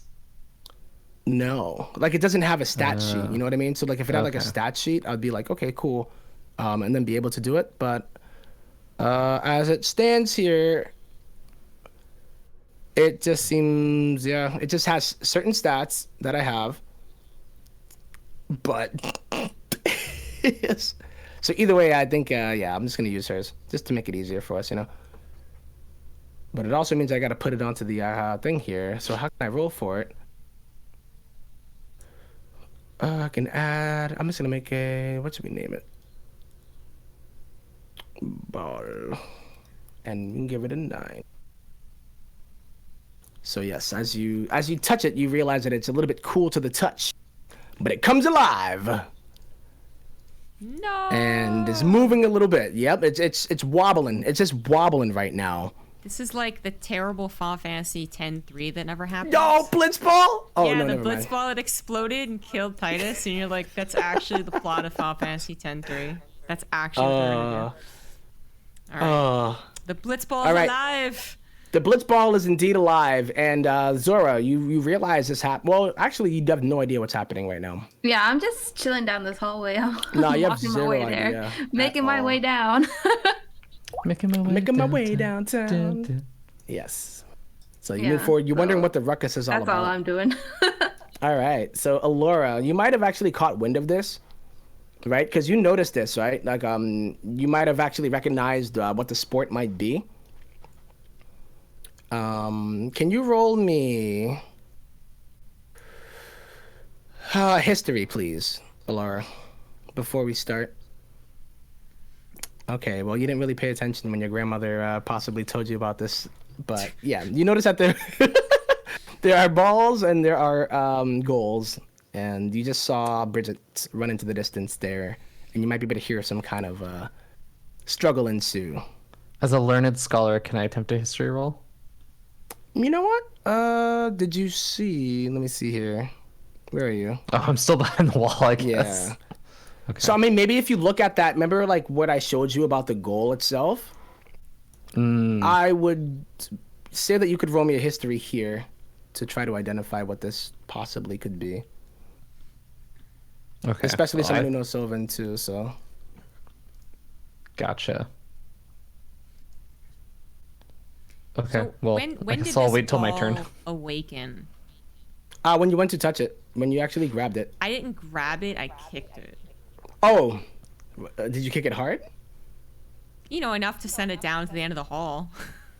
So you kicked it like towards your teammates, or rather your Yeah, it's party? like a pass. It wasn't like a line drive. Okay, so you just were like, hey. All right, cool. In that case, then, this is different. No, this is actually important. So what I need you to do, if you started this off with a kick, I will, I'm going to keep your initiative. Okay. All right. However, you do need to roll whatever your attack would be. Like if you're kicking, it can be your dexterity, like a monkly kick. Like my unarmed. Yeah, unarmed. Oh, yeah, man. So, yeah, you kick this ball, and you definitely beat it. So it actually comes flying towards your party, and it moves that way 15 feet. Nice. So it didn't Alright. like awaken. It just looks like a ball still. It's still a ball. No, it's floating now, but like in the span of combat, which is like, seconds, you started it off. So when you went to go kick it, it was like, what the, it's game time. You know what I'm saying? So, Okay. yeah, you booted it 15 feet this way. And now perhaps that is what alerted your other group as to what possibly could be happening. So, yeah, that would be the sound that they heard, is you just completely just Pele kicking the crap out of this ball towards them. Okay. And let me see if there's anything about damage or anything. So, as well, blah, blah, blah. Didn't do that. So, yeah, I don't think it takes. I'm trying to think if it takes damage itself, or if like certain damage would make it move farther. No. So no, nothing happens. It looks like a ball still. So yeah, it moved. Cool. And it is Alora's turn. Yep. So if you want to let Alora know, like, hey, the ball. Catch. Ta. Can you hear me? Yeah, you just have to make sure to speak like into the mic. Put Okay. your mouth on it. I'm gonna go around the corner and I see the ball coming towards me. The goal is behind me, right? I see the. Yeah. So as far as you're concerned, that is the closest one to you. And looking down at Bridget, you might be able to see that there's another one on the other side too. Oh. Depending on, I mean, what you might know about this. But clearly, yeah, I don't think you might have heard something, about some ancient folk kicking balls around because there was nothing else to do. But I think you could probably put two and two together as what was going on. Yeah. I guess I'll just keep running down the hall because I would want the ball to get into the goal behind me. So Okay. I don't think there's anything I can really do. Yeah, so it'd be like regular combat, right? And you would have, I think, a 30 movement speed unless you wanted to dash, which would double it to 60. If I dash, what does it cost me? It would only mean that you can't do any regular actions, but I still think you might be able to have like a bonus action. I'll dash towards the ball, try to like. I don't Okay. know if I can reach it. So I think you were on the square when you started. Yeah. Wait, which square? Where I am right now? Like this one. Okay, yeah. So that would be how far you'd be able to run. Mhm. Unless you wanted to, deviate and go. Okay. I'll run here. Am I able to kind of like grab at the ball? I guess not, huh? It's too far. From that distance, no. However, let me see if you can actually like because you have a ranged weapon. I'm just wondering, like, yeah. I mean, obviously, like you'd have to, like I said, the wanted thing where you curve the bullet. You know what I mean? If you wanted to like shoot it the other way. Yeah. But it seems like as I'm looking at it, you might be able to pull something like that off. Let me just make sure here. So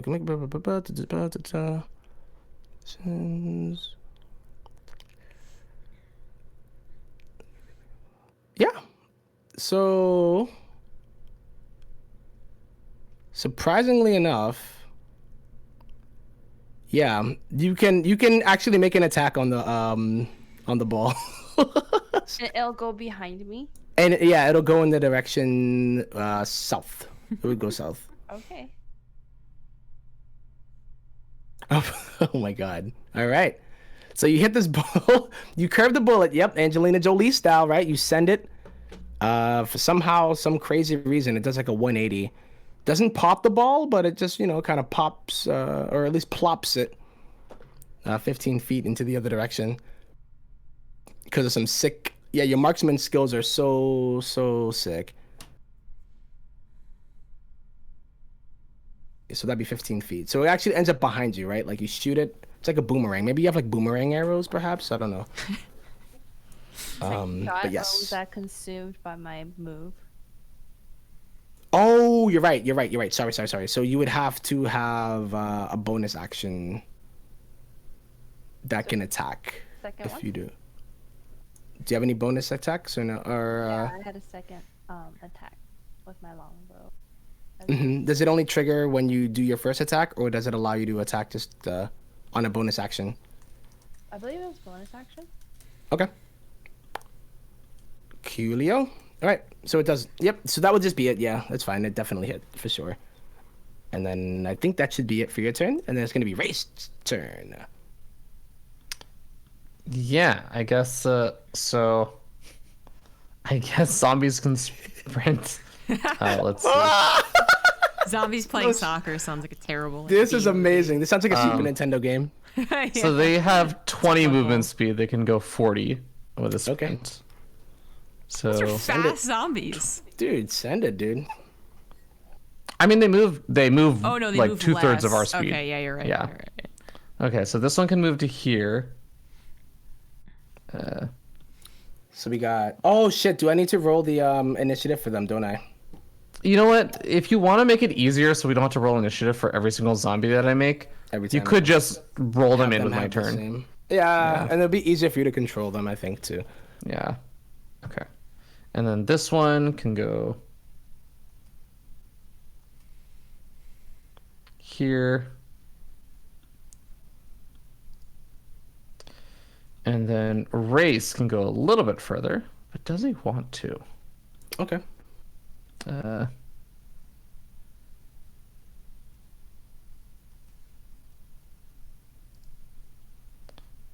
he might go like here. He's gonna play it a little bit safe. Okay. There. You know what? The zombie's gonna actually go over here instead. Gonna make a little area for the ball to go through. And actually, it's gonna play extra safe. All right. Between his bodyguards, Race will start making his way over. And All right. I think that's just gonna be end of his turn. He sprinted, so. Gotcha. Okay. So it's going to be Bridget's turn. Her real turn. Okay, so I'm gonna. Oh, actually, sorry, one thing.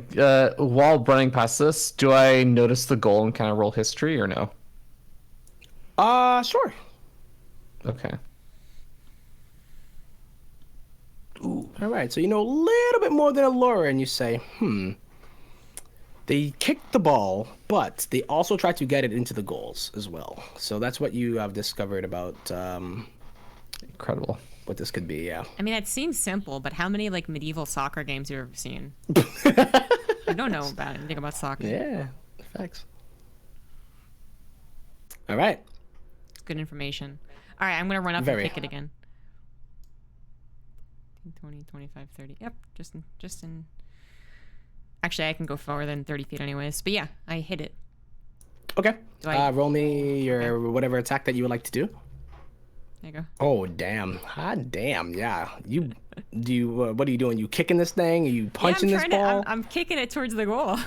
All right. totally all get right. this So yeah, you game. kick this ball, and it moves 15 feet towards Zomted.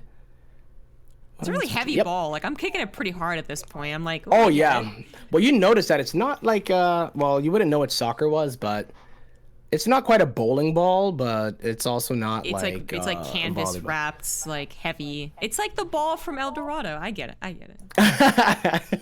Yes. heavy. It's heavy. All right. So it's gonna be the ball's turn. Yes, the ball does have a turn. So as it goes, let me just make sure. Oh, by the way, when you actually first kicked it, Bridget, you notice a sound of a trumpet. You know, like a brr, brr, brr, as soon as you had That's kicked so it. random. Yeah, I know it's very That important psychs to me like. up, man. Like I'm so excited. So yeah, and yeah, pretty much the goal's lit up. So like the actual. Oh my god, it's like a show, like trumpets and like yeah. lights So and, the like, trumpets fire? went. Yep. Oh my the trumpets God. went, and it was like, brr, brr, brr, and then like it was like, you know, like That's Olympic awesome. torch lighting, and now this ball is actually it ain't about that life. It doesn't want to go to the goal that you're trying to kick it to, and it is actually going to move to the north. But on its way, since you guys are blocking its way, it goes to Bridget, who was the first one to kick it. In an attempt to pass her, is going to actually fly at maximum speed. It just whirls up and then it just like throws itself at Bridget here. Do I get like a dodge reaction except it's to actually catch it? Hey, you know what? Let me find out. Well, there could be, yeah. I'm wondering if there is. Might be a goalie. Well, it's not a goalie. It's a defender. Doesn't seem like it. Damn. However, it's coming at you pretty fast here. And yeah, it doesn't have its own character sheet, so I'm just gonna do it myself. And let me just make sure what the actual roll would be. Okay. So this one is, I wonder what its actual, yeah, I'm surprised they didn't actually put it there. But either way, yeah, it's going to attack you Oh, okay. as it's trying to move past you, right? So it might not have done it intentionally.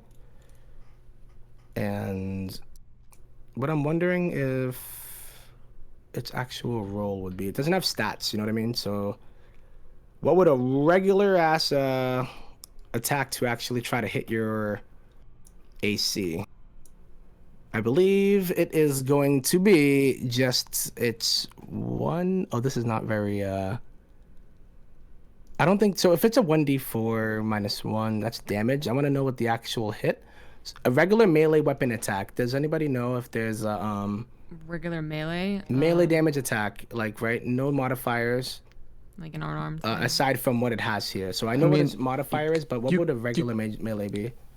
You could kind of maybe assume like the same thing that like the zombies are doing, which is just regular bludgeoning damage. Okay, Which so I what would think the is- yeah? What's its roll the without roll? your modifier? Mine says The 1d6. attack roll or the damage Attack roll. The attack, not the damage roll. The attack roll. I'm trying to see. If It's a going... +3 to attack for the zombie, but I think that's based off of the stats of the zombie. So my attack roll that I just rolled is unarmed. You can just look at that. So that was Okay. 1d20 plus 3 Okay. plus 3. So Gotcha. So this would be It was a a D20. 1d20 plus 5.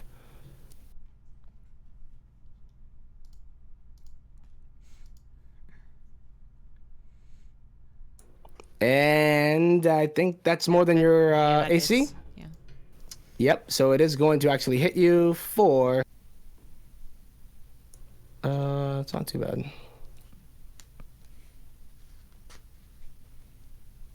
Yeah, so as it barrels into you, it just kind of just goes, I'm like, ow. hit you in the shoulder. Hit you in the shoulder for 1 damage here. Okay. As it does try But I to block it, go right? past you. Yeah, you basically block it. Like, so what had happened here was that it tried to fly past you, but you kind of just like put your maybe your fist out, maybe you kicked it too. I don't know if you pele kicked it backwards, but yeah, you were able to block it and not allow it to pass you anymore. And it sits back. Zora, it's your turn. Well, Zora's gonna walk down. Keep on keeping on. Hey, what's going on here? Around you heard the corner, you heard the like, trumpets. what's going on Zora. here? You sure heard the trumpets for sure, right? Like, you're like, what in the actual, like, what's going on here? Yeah, so she's just gonna watch. She obviously doesn't know what's happening. It looks like they're playing ball, and she's like, okay, well, all right, I guess it's past time now. a fun activity for us. Yeah, you know? And that's it. All right, so Alora, it's going to be your turn. I have a general question which might just come up in this turn. Sure. When we hit the ball and it leaves the melee range, is there an opportunity attack? You know, like that scene in Final Fantasy VII Advent Children where they like all start pushing Cloud up, and like as Cloud passes another one of them, they like punch him upward even further. This fucking thing. Can we do that? Well, maybe just to speed things up. You know what? I might actually allow it because this thing it's not that deadly. It's just it's a little fun blitz ball. You know, like blitz ball when you If it's like, we okay, well, do an this is attack cool, that pushes something back, that pushback doesn't give us an opportunity of attack. but no. So I would say that no. I would doubt it, no, but either way, yeah, it is Alora's turn.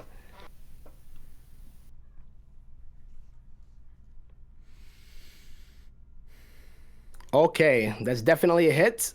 So, yep, I'm gonna assume, yep, you're moving it straight down, right? So you just like give it like a nice little curved kick. You maybe approach it, back up a little bit, and 1, 2, 3, and just boot it. And I don't know if you so like you could use like multiple attacks here if you do have them. If they don't Yeah, I have a second attack. okay. So you just like shoot. Oh my goodness. Yeah. You're just whipping. Yeah, you're whipping this ball completely. And like maybe you're shooting it blunt side of the arrow so that it doesn't pop it, right? So you're just kind of like shooting your arrows backwards, but with such force that it actually moves it. And yeah, you move it quite a bit down. So Raist, you and your zombies, it's time to play ball, baby. It's time to play some ball. All right, zombie number 1. This one is Ted. So Ted is gonna go for the attack. Mm-hmm. I think it was 1d6 or 1d20 plus 3. Okay. Nice. Yeah, so your zombie like goes to it doesn't know what's happening right now, right? And it just tries to kick it, and unfortunately, either kicks the wall, I think. It doesn't really stub its toe, but yeah, he totally whiffs on this one here. And Zom Ted, unfortunately, the ball eludes his foot. Okay. So it's Zombills or your turn. Race is gonna try out now, and I guess he'll try his staff. Okay. It's gonna be great. He has a play it. minus in this. Oh God.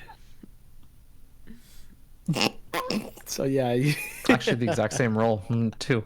Yep. So yeah, you try to hit it with your staff and poke it, but maybe it's like moving a little bit more or spinning a little bit faster than you expected it to, and this is not really your forte either. So, you know when you try to play pool and like you aim it and then you hit like the corner of the pool ball and it makes that horrible sound and doesn't actually move forward.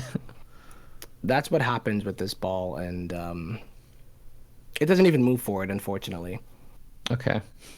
Let's go, Bill.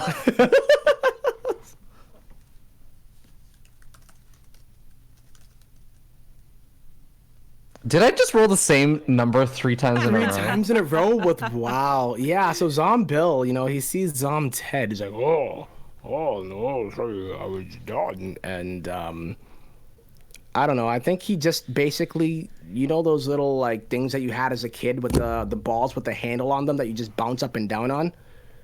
He doesn't even try to kick the ball. He just kind of sits on it, and nothing happens. So yeah, it's gonna be Bridget's turn. Going up and kicking it. Oh, wait, All no, the right. zombie's in the way now. Ooh. Yes. You kicked the zombie too. Well, So mad. Well, you might be able to move through it. Yeah, it would be half your movement speed. I think that's. But then I'd just be on top while I punch. You could do like a leaping thing, like jump over as you do a flying sidekick. Well, he is sitting on top of it, right? Or is that Bill that's sitting on? Yeah, Bill's sitting on top of it, not Ted. Rip. So. Once again. What the fuck? First the Your zombies are crayfish. totally First the fucking crayfish. useless. Now the zombies. Always getting in Bridget's way. What are you doing? I actually start yelling at Raist. I'm like secretly super competitive. And I'm just like, this is the dumbest play in the history of this sport ever. What the fuck? And I'm just like doing like this. And then I just like sit there and I like kick a stone. Oh, Rip. Race is just like, okay, strategically, like this formation should be optimal. As he's like doing this, tries to the whack nerd. with his staff, fails. Oh Can man. I be topical Beat and the be like, nerd this is a worse decision for soccer than the decision they announced today? Uh, Actually, see Oh, I that. missed that. I did miss it. No. What is it Basically, a now? bunch all the most famous like rich teams decided to make their own team league without everyone else. So Like their own little club. their own little league, and then like Oh. people like can't join in unless they pay them a lot of money, I think. And then but Oh, they can still gotcha. play and everything else. So everyone's really mad at them. Oh, we're talking about Overwatch League?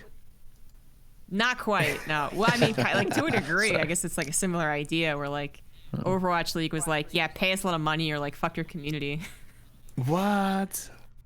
Everyone's really mad, Damn. and they called it like Yeah, I'll be something- pretty pissed too, The like, what- acronym is ESL, so the ESL Twitter account has been getting angry soccer fans tweeting at it all day. Anyways, Oh man, I didn't even hear about that. Damn. yeah.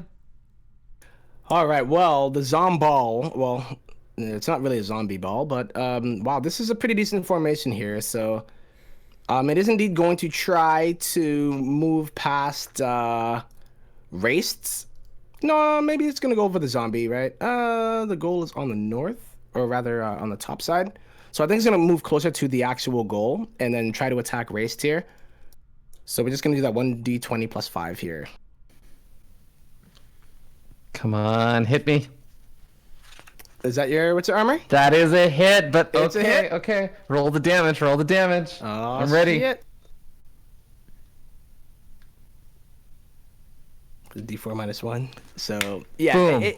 it zooms past you. So 5, 10. Okay. So 15, I have 20. a spell that I do on reaction, which is Arcane Oh. Ward.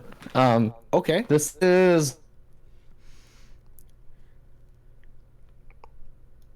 Oh, I'm ready. I'm ready. He's My body's ready. He's lagging. He's Oh, fear lagging. a, We'll never know what it is. strand of magic shield. Oh, Okay. What? you cut Oh. out. We It didn't cut hear out, Strand of yeah. magic shield. Oh, sorry. Can you guys see it? Yeah. Yes. chat? Okay. So yeah, it's like a strand of magic that basically acts as like a preventative shield. Sure. And it has hit points of twice my wizard level plus my intelligence modifier. So it has 12 plus 5. So 17. It's a 17 hit points 17? Okay. shield. So I'll find a way to keep just track this, but So yeah, it'll be 15 for now. After the 2. yeah. Because it only hit you for 2 here. But does indeed move past you. Okay. Wondering though, is a ward? No. I don't know if it can do that. Yes, it can. I reduced the actual speed here. Let me just make sure that I can only move 30. So yes. The way the way it's described is like it's the ward takes damage. So if the ball makes it way past things when it takes damage, then that's It's more so the word. Yep. yeah, Okay. that's fine. Gotcha. And I believe let me just make sure because 30 speed. Yep. Okay, so 30 feet. 30 feet is his movement speed, by the way. So I did 5, 10, 15, 20, 25, 30. Gotcha. Okie dokie. And that's all it did. Zora, it is your turn. Okay, so where's the? Oh, it's all the way there. She's like, God damn it. I gotta run. She ain't running. As far as she knows, you guys are just trying to play a game, so she's just gonna sit back and watch. I mean, nobody told her what's going on, so she's just So like, okay. you're watching your homies pretty much just like shoot arrows backwards. Zombies are like sitting on it. It basically looks like recreational soccer for like 3-year-olds right now. Yeah, so she's just gonna move past them, actually. Yeah, I mean, we never discussed this either. Like, I don't think there's any reason for any of us to think that this is serious. Yeah, so it's It has I lights have to and move. stuff. It like is like literally flashing. Do the thing. Like it can't be more clear that we're supposed to do the thing. Why do you I just can't follow move past everything that a random building tells you to do? When If a building told you to jump off a bridge, would you do that too? Yeah, maybe. If a It building was told you to fun. jump off of If it was a it, bunny. Alright, This is fun. Literally trumpets and like it's like an arcade. Okay, we put the 25 cents in and it made sounds and it lit up like it's supposed to be played. and it had trumpets. Don't forget about the trumpets. And the ZombieGrub, trumpets. okay? well, Zora can't move past these people, so she's just gonna be like, all right, move. It would be move, reduced movement speed if you Move, did. please. Well, I can only move 30, right? Yeah, unless you sprinted. Yeah, so she's just gonna be like, move, get out of the way, go play your game, move. She's gonna talk to Ted or Bill or whoever. Get down, move. Much like a stoner, he does not respond very much. He's like, he's wondering why it flew out from under his legs. By the way, so Yeah. Oh, well, that's my turn. That's Zora's turn. all right, Alora, hit him up. It's gonna keep shooting at it. Gotcha. I wanted to get in the goal. Yeah, Laura's focused, right? Like something in her blood. She's just like, Yeah, something about this is like really she knows, y'all. right? She's like, I don't even know why I'm shooting my arrows backwards right now, but yeah. So you do. So those are 2 of them, right? 12 plus 2 for your first. I think that does indeed hit. Hold on. Yep. So yeah, both of them do hit. So it is going to move it 30 feet. Now I'm wondering if a ball. So you're kicking it right towards the goal, unless you're trying to curve it. Does a ball moving take reduced movement speed when it moves through people? For the sake of the show, I'm gonna say no. Over their heads. So 5. Yeah, you kick it off of the ceiling, right? 5, 10, 15. 5, 10, 15. Like you kick it off of the ceiling, like right over Ted, and it lands right in front of him. Or rather, you shoot it. Rather, sorry. So yeah, so very nice hit. that Alright. was that taking in both shots? Yes, I did the 12 plus 2 and then the 25 plus 2. All right. Right. So that was 30 feet rather than the 15.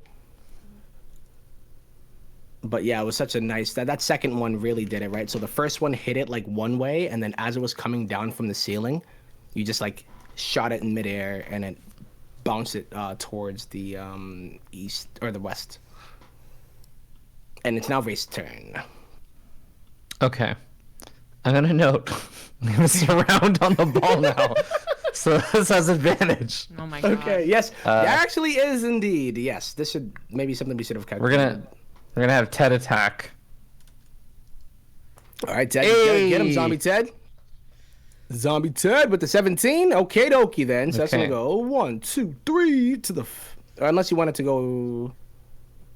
I don't know where you want it. Here or there. I think actually, like, yeah, right here is fine. Okay. And then what's gonna happen here is, okay, this is gonna get a little weird. Sorry, this is a little bit like D&D abusing mechanic stuff. I'm gonna like, take my magic hand and slam dunk the motherfucker because that's what I should have done in the first place. I'm just kidding. Raist is going to basically run over here, and this is what I mean by like it's kind of D&D black magic fuckery. He's gonna get a surround on it, so there's advantage for the second zombie. Okay, gotcha. +3. Yeah, so if the first one doesn't hit, then you would roll a second one for advantage. Yeah. And Hey. that is how does Zombill? How does he do it, man? Zombill actually just like he's trying to do like this adept running because Race is basically giving the instructions, and he actually runs over and he just trips and like headbutts the ball forward. So he's just on the ground. It's not graceful at all. Oh, beautiful. So yes, that's definitely a hit. It flies into the goal. Zombill trips and headbutts it, and you guys win. You guys win, yo. All right. I start doing laps around the place with this. You guys are like, yeah, we did it. And so you notice that as soon as you kick it into this hole, the ball that it was kind of glowing for a little bit, or at least it looked more lively. It looks similar to what Bridget saw when she saw it in the middle of the hallway. And the sound of triumphant drums erupts briefly, but then the area goes silent. Oh no. Okay. Oh jeez. So, yeah. What if we hit into the wrong goal? We don't know which side we're on. Come No, it was flying trying out. to go the other way. Help to the other team. No, I'm kidding. It was trying to go the other way. We put it in our own goal. Yeah. It was But clearly yes, trying to go the other way. We're fine. But maybe the Indeed. soccer ball's mom is gonna come out and yell at us. Oh, imagine. Oh. Yeah, but you guys, yeah, you do notice that the light on the other side, it's a little bit dark on your side here, right? On the south. But the other side looks a little bit lighter, right? Like the goal is still kind of lit up. But the ball itself is inert.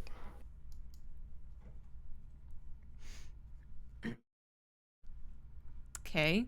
So nothing else happens? No, you can progress. You can grab the ball. You can do whatever you want. Isn't this like a dead end? Isn't like the other goal on the other side? Yes, There's a but hallway, you haven't right? moved all the way down there yet. I guess I'll move all the way down. Okay. I mean, are we out of combat now? Yes, you are out of combat. Okay, so- then Zora was already heading there, like after all this crap was happening. Okay. All right. So as you do approach this other goal,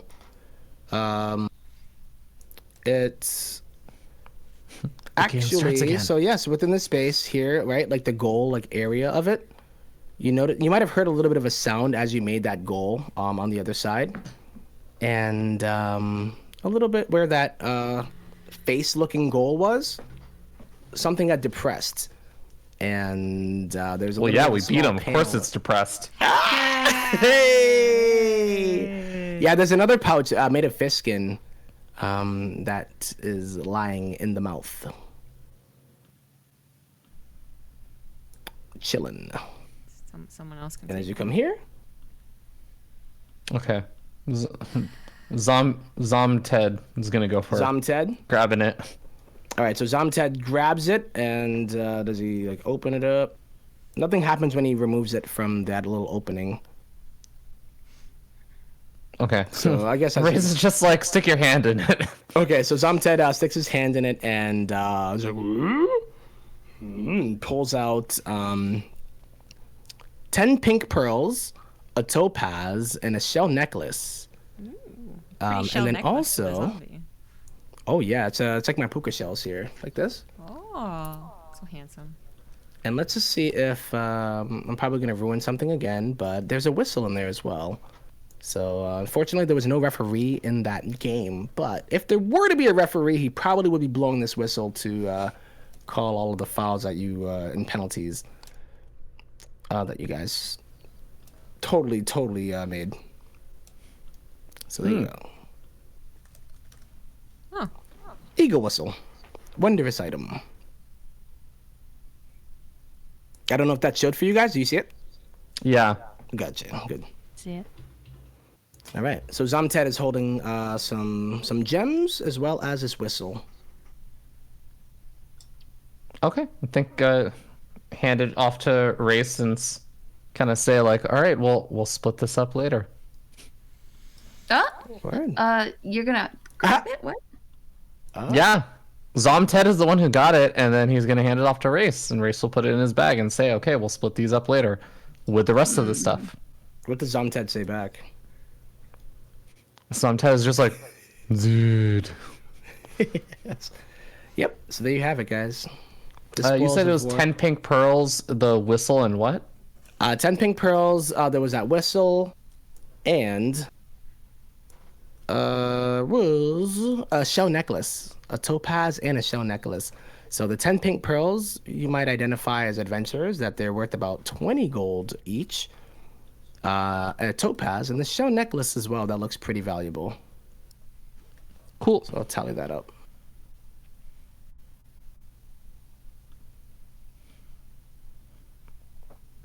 All right. And as you turn around this corner, Raist would notice that there is a door at the east. All right, let's continue on. Indeed.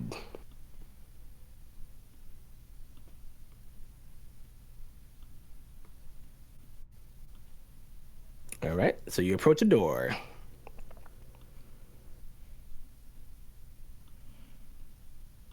Okay, I guess Zomted's opening. Zomted in the building. So we go boom, boom.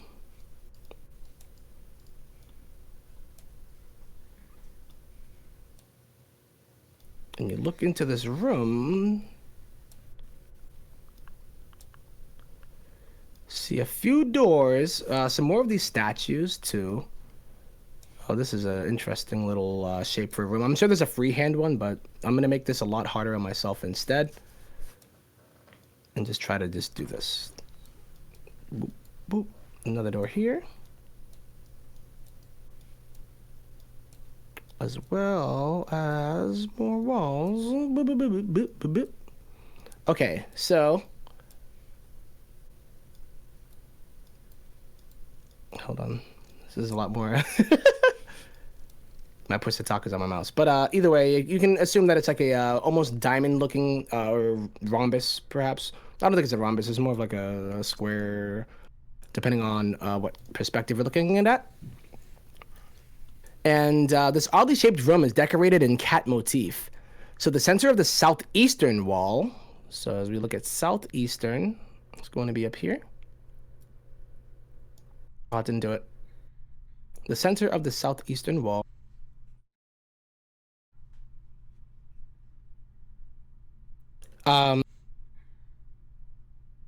Alright, so the center of the southeastern wall is carved to resemble the face of a snarling tiger with hollow eyes. Near the center of the room is a stuffed tiger posed as if on the prowl. The tiger's left ear has been torn off, leaving a jagged scar on the head. Also near the middle of the room stands a stone statue of a tiger-headed man holding a spear. In several other spots on the floor are stuffed domestic cats in various poses, sitting, stalking, pouncing, and one is begging, pawing the air. One of these cats in the center of the room has been knocked over and chewed on. Its stuffing is falling out. Now, hung on the walls are several skins of lions and leopards, tiger heads, and a cat of 9 tails. Along the northwest edge of the chamber, a large calendar stone is mounted on the wall above a stone mounted on this wall above a stone table or altar. The statue of the Catman depicts a tall human male with 2 extra sets of nipples. pay attention to the nipples. He seems to be wearing a tiger-faced mask and is clad only in loincloth, or is it lion cloth? Jagged scar runs across the left side of his chest. Above the heart in his chest is sunken and bony. The spear is stone-hafted, but bears a silvery head. So, yeah, tiger... I forget the name of that Netflix series. Tiger King? Tiger King, yes. Get the zombies this might be to his touch house. the nipples. Was it? Get the zombies to touch the nipples. Ooh. Maybe if you like poke both of them, they like depress and opens a stone door somewhere. But can you never be depressed when your nipples get touched, though? If I'm being like just pressed in my nipples, like I think I wouldn't be too Yeah, happy. maybe so. That'd be some clumsy foreplay. What are those? Like, yes, so that was a lot. But as you can probably tell, there's just a lot of cat paraphernalia here, right? Like somebody was very obsessed. Crazy cat lady perhaps occupied this beforehand, or crazy cat homie, could be a dude. But yeah, there's a cat dude as well, you know, like a statue. But you notice that a lot of them, it's not just statues, they're like stuffed, you know what I mean? Like, so you've seen a lot of statues in this place, but these are like stuffed cats for some reason, almost taxidermy. And one of them is like ripped open. So you know that it's an actual stuffed cat. Can I investigate the one that's ripped open and see if there's like bite marks or something like that, if I can determine what? Oh, wow. More intimidating. So that's the cat dude right there. And which one that you were looking at?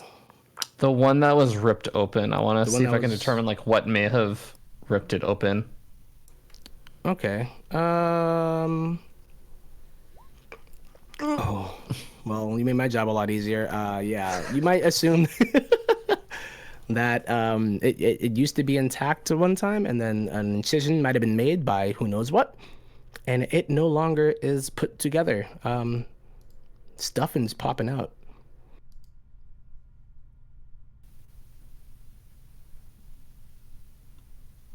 All right, So, well, that yes. was my attempt. Did they actually put both of the nipples there? Or all four? I didn't see 4 nipples. I don't see them didn't either. I'm even kind of go look at it, disappointed though. here. He has a 6-pack, but like... Where are the nipples at, man? I was promised nipples, and either way.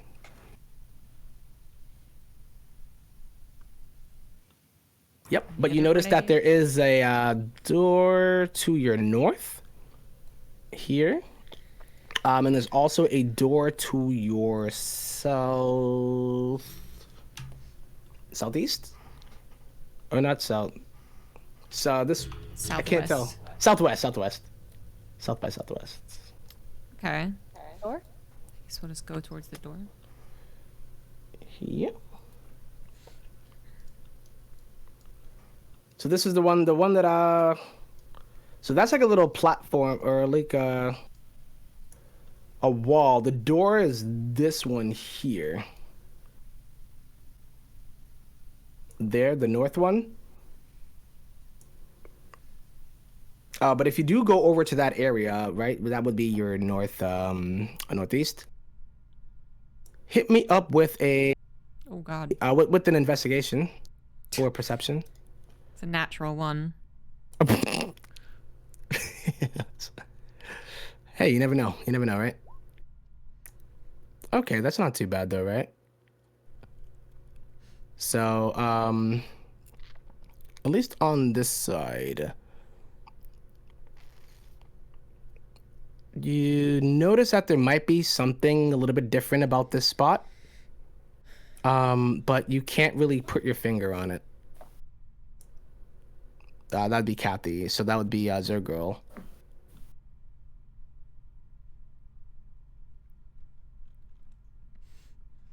So you're like, yep, there's doors here, but this little spot here is kind of weird, but I have no idea.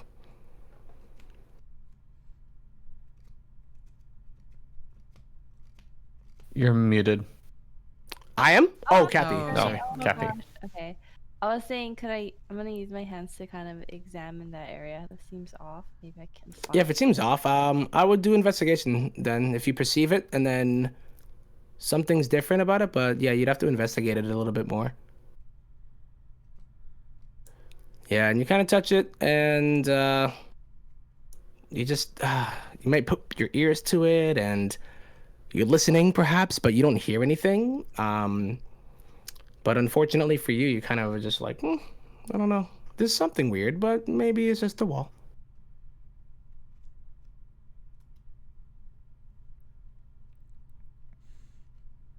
Anyone else want to check it out? We just go to the door. You said there was a door. I don't actually see it. So the door, the one on the north side, and then there's also one to the northwest too. I think Oh, I see. The northwest one is. Oh, So the one that the one that Alora went to was something weird, like a little weird thing on the wall. I thought you said southwest at some point, but yeah, I'll go to that one. Oh, then it was northwest. Yeah. Okay. Gotcha. All right. Cool. What do? You just open it. Yeah, I opened the door. All right. The door opens.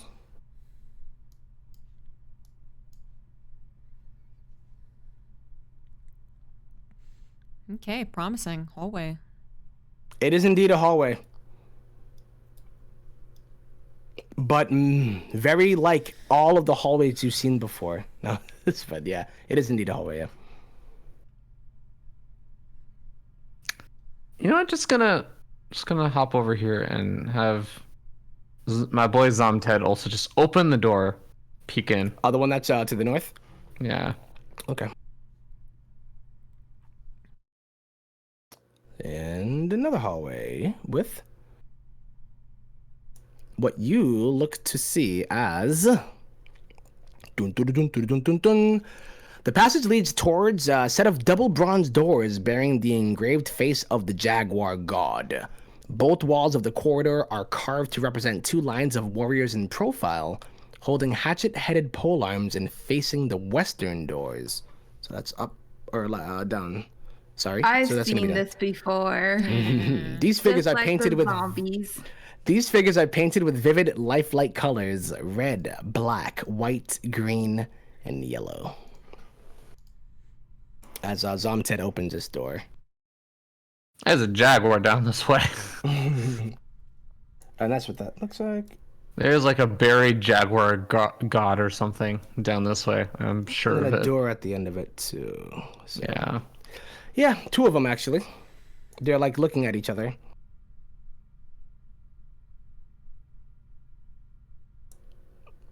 Which way, fam?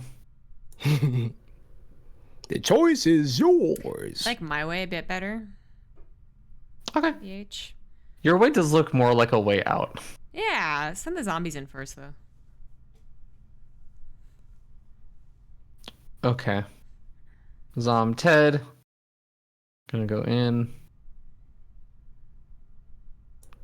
Zomted. Do you have any more Turn vision? into some dead. I'm just Theme kidding. song, I like it. All right. Yep. Just moving forward. Ever so slowly. Can we see anything else further down the hall? I mean, then I would assume he would see like here, and then here. If he wants to move like that, you can see that. I might be making this a lot more tense than it needs to be, but you know what? Damn right. You never know, Okay. baby. Just DM moving tempo. here. Just kidding. Yeah, he sees another door. Okay. All right. Moving in here. Ted gonna go for the door open. Okie doksies. If anyone wants to move closer before we open the door. All right. Anyone know? Nope. I move here. Oh, I'll go. All right. There you go. Gotcha. And another corridor. Just turns around. Zombill, your turn. All right, Zombill moves and he sees down this hallway. Kaboom. All right. It's very Making his way. I'm trying to Yeah. make it as like how you would be at least experiencing this, you know? Yeah. Sure, yeah. Okay. I think. right. Let's see. You're lucky you got your little zombie homies, yeah. So Ted goes in. I don't know how good he is at relaying information, but I think you might have been able to teach him the terminology of like door, wall, hall. Oh, yeah. He can say certain things like that, and yeah. So yeah, Zombill does let you know that there is another door. Well, Okay. since we're like taking this like scenic approach, and Zora's getting a little bored, she's just gonna like perceive around her, you know. Sure. All right. Yeah, Zora. Okay. Yeah, Zora is able to relay what Bill and Ted were saying, but just in a more eloquent fashion, right? So instead of like door, wall. I mean, well, there's like Oh. nothing suspicious on the Nope. walls. Okay, cool. No, but yeah, I think you would just be walking down and saying like door, wall, hall, as Translating. Bill and yeah, Translating zombie. exactly here. So yeah, you notice that there is a door at the end of this hallway, though. Okay. Opening the door. Okie dokie.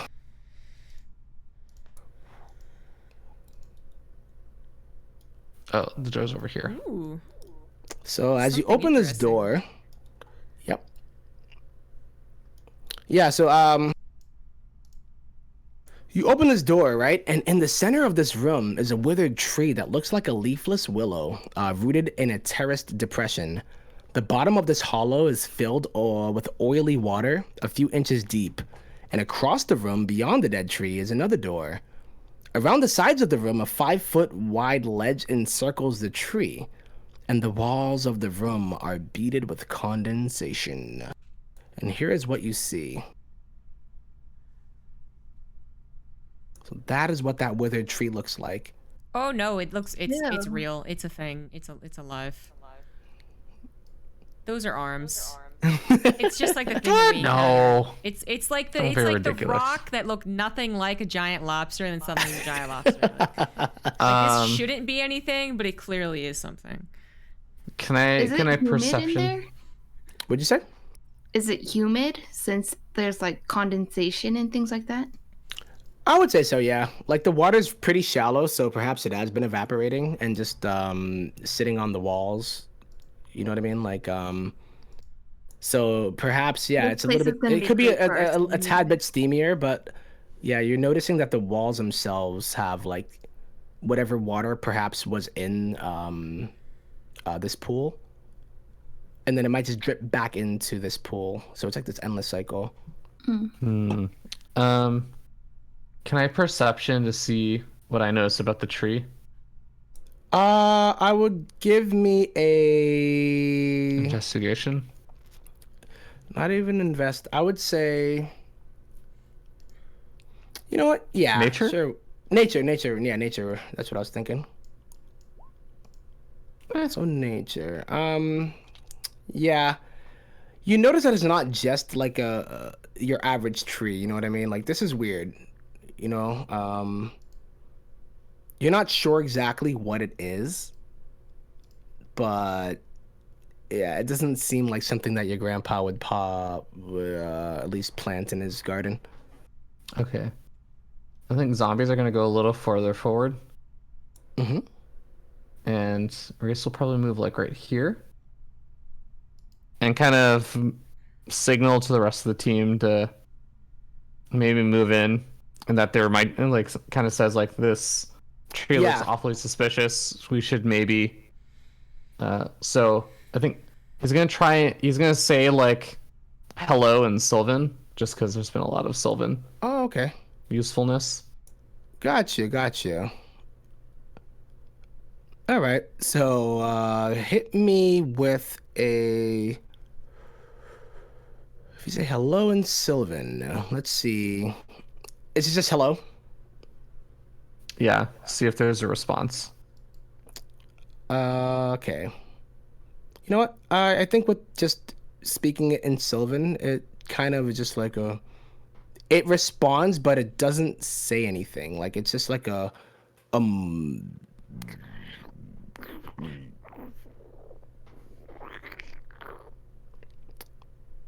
The tree responded? That's what it The did. tree started Yeah. moving a little bit more, yeah, but it doesn't speak in any intelligible language to you.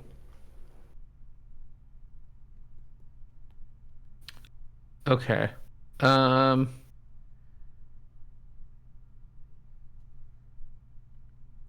maybe signal to Alora to try, but I signal to Alora in Elvish, just for the hell of it.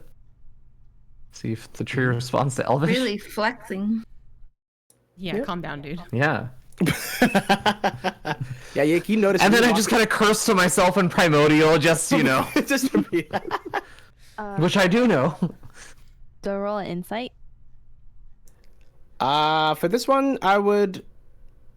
It depends on what you're trying to say to it, I guess. Or nature? Nature would be to kind of identify maybe like what it could be. You know what I mean? So you might recognize this as something that you might have seen or heard of. Okay. But Raist was not able to discern, like, he knows that it's not just a regular tree, but he's not just like, oh guys, it's wood. You know, what would Raist do? I don't know.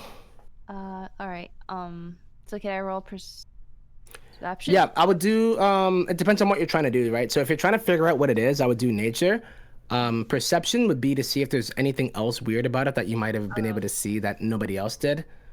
And then investigation would probably mean that investigation would be more about like something specific about it. Maybe it's reveal its intentions, or if there's something different about this tree, or Oh, there's none of them. It's like straight up if I understand what it's saying or not, right? It's not. I have to. So like you wouldn't like what that noise that you just heard after Raist had tried to communicate with it. It wasn't intelligible like to any means, right? Like to you either. It was more just a equivalent to maybe like a grunt and a groan. Okay. I'll I'll try nature to see what type of tree it is. Maybe. Okay.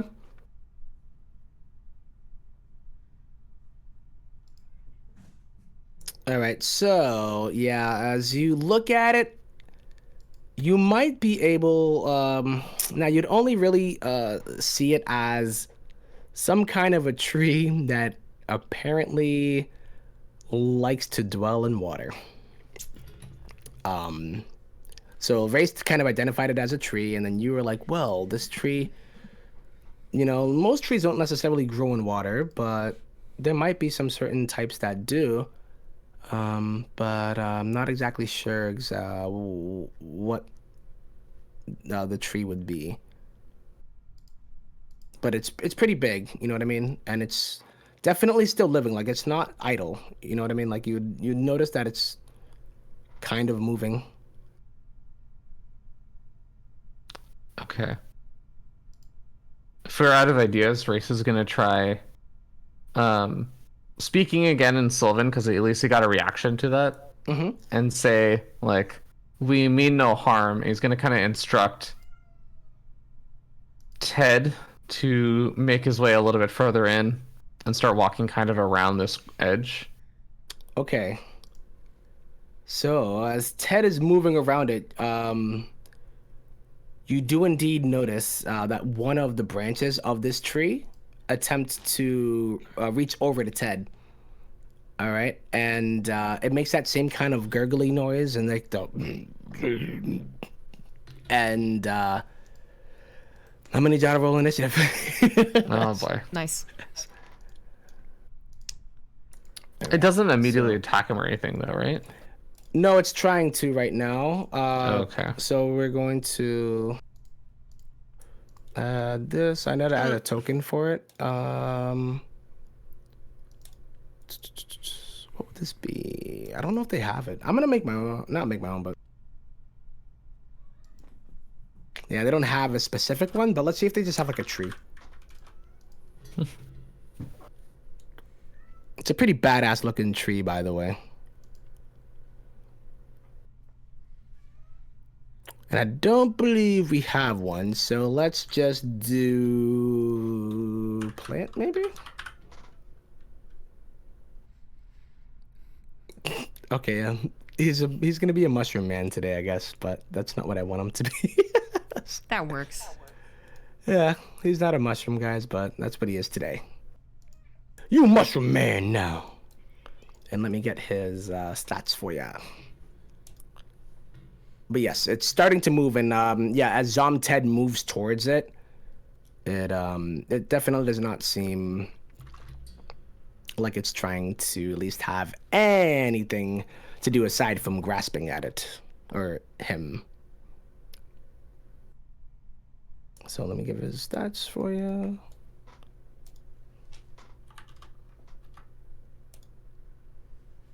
Do you guys see the mushroom man, by the way, or no? Yeah. Yeah. Okay.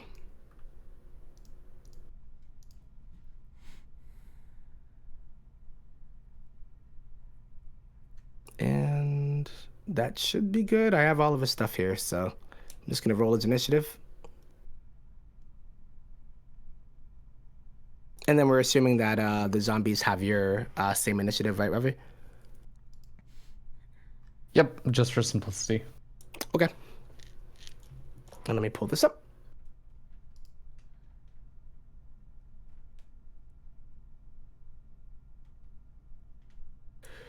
Oh, snap. Oh, God, these rolls. Where is... We need to have Alora's initiative here.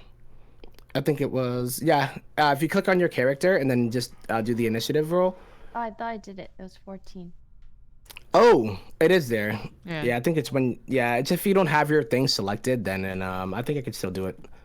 But if you want to just, like, click on your token, do the initiative, and then I'll just input it as 14. Okay.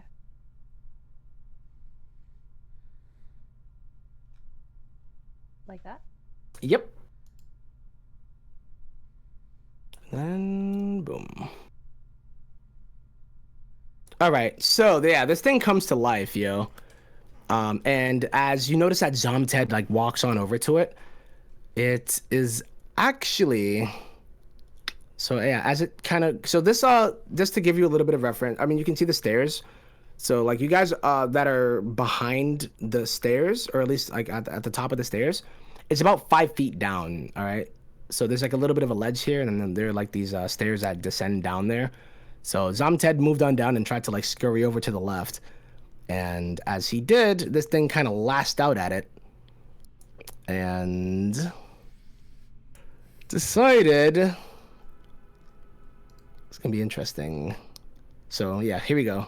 It's actually going to do real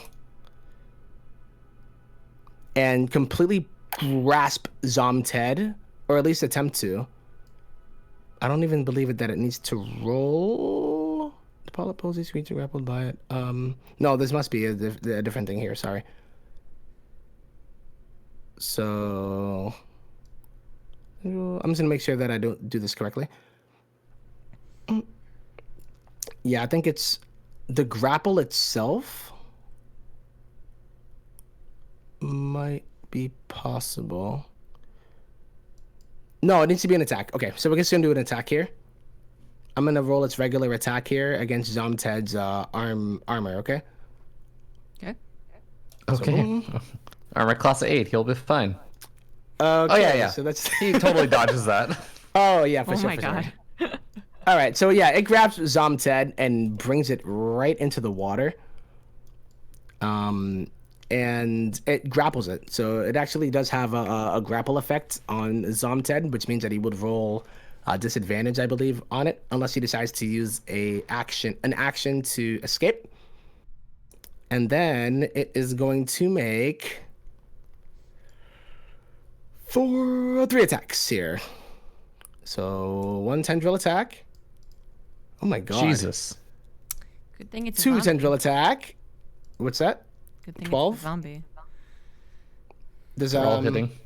And then he's going to do 1 bite as well. Jesus.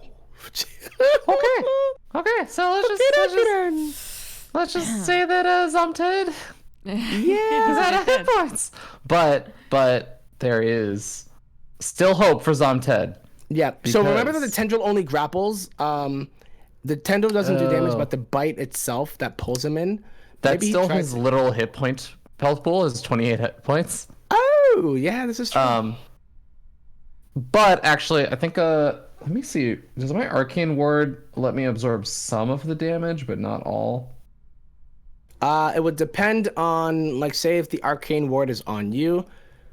I would assume no, but since you sent Zomted, you kind of like sent him out as a guinea pig, like to see what would happen if this could have been me. Sorry, there's another part of this that I got at level 6. Oh, okay. So now I can apply it to other creatures within 30 feet of me. Gotcha. Yeah, that's fair. And right now it has... I had it earlier. How much HP does it have? It has 15 health left. Gotcha. So he survives? Yeah, you know what? Sure. I'm actually just gonna reduce it all by 15.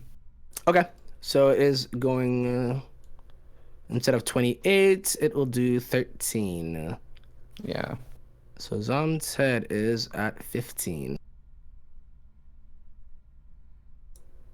All right, and yeah, that's going to be its turn. So it's going to be Alora's turn.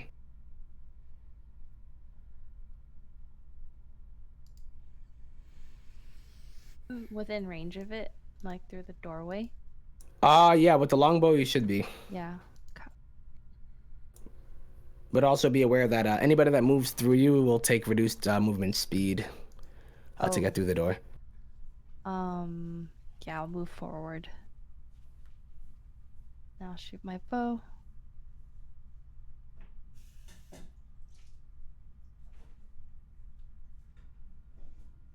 Oof. All right. So your first one will... Let me see here. Hold up. Oh my. Oh god, this thing's kind of crazy. They both miss. Oh wow. They actually do. Really? Yeah. Really? First one missed. That's gonna be tough. Yeah, so... What's this tree got against us, huh? Yeah, they both miss. So that's an 18 and a 9. And they both miss. So you shoot at the at this giant tree that just came to life. That may be a mushroom too, but no. They totally whiff, right? So Okay. yeah. Just take yeah. Oh well. That happened. Shit happens. Dope, So, dope, yep. dope. It's I going also to didn't be- heal before we got into this fight. Very good. What was very it? Good. I didn't heal before we got into this fight. Oh, gotcha. Now, but you notice that it's chilling in the middle, right? Like it's it didn't move. Let's just back away slowly. Nope. So I mean, it grabbed the zombie. we'll try and dash But- past it. I'm not ditching Ted. He's dead. Like he's double dead. Make a new one. Yeah, just make a new Right. one. So yeah, basically you notice it grab your zomboy, and Just make it zombie friendly. oh man, it did like the Matrix basically in some weird way, shape, or form. This giant tree. I don't even know how he did it, but it was beautiful. And dodged both arrows that Alora shot at it. Okay. Whose turn? So is it's gonna be Zora's turn. All right. All right. Well, Zora. Unless Alora wants to. Oh yeah, I think he moved behind ZombieGrub, right? So. Yep, it would be Zora's turn. Okay. Okay, so Zora's gonna move.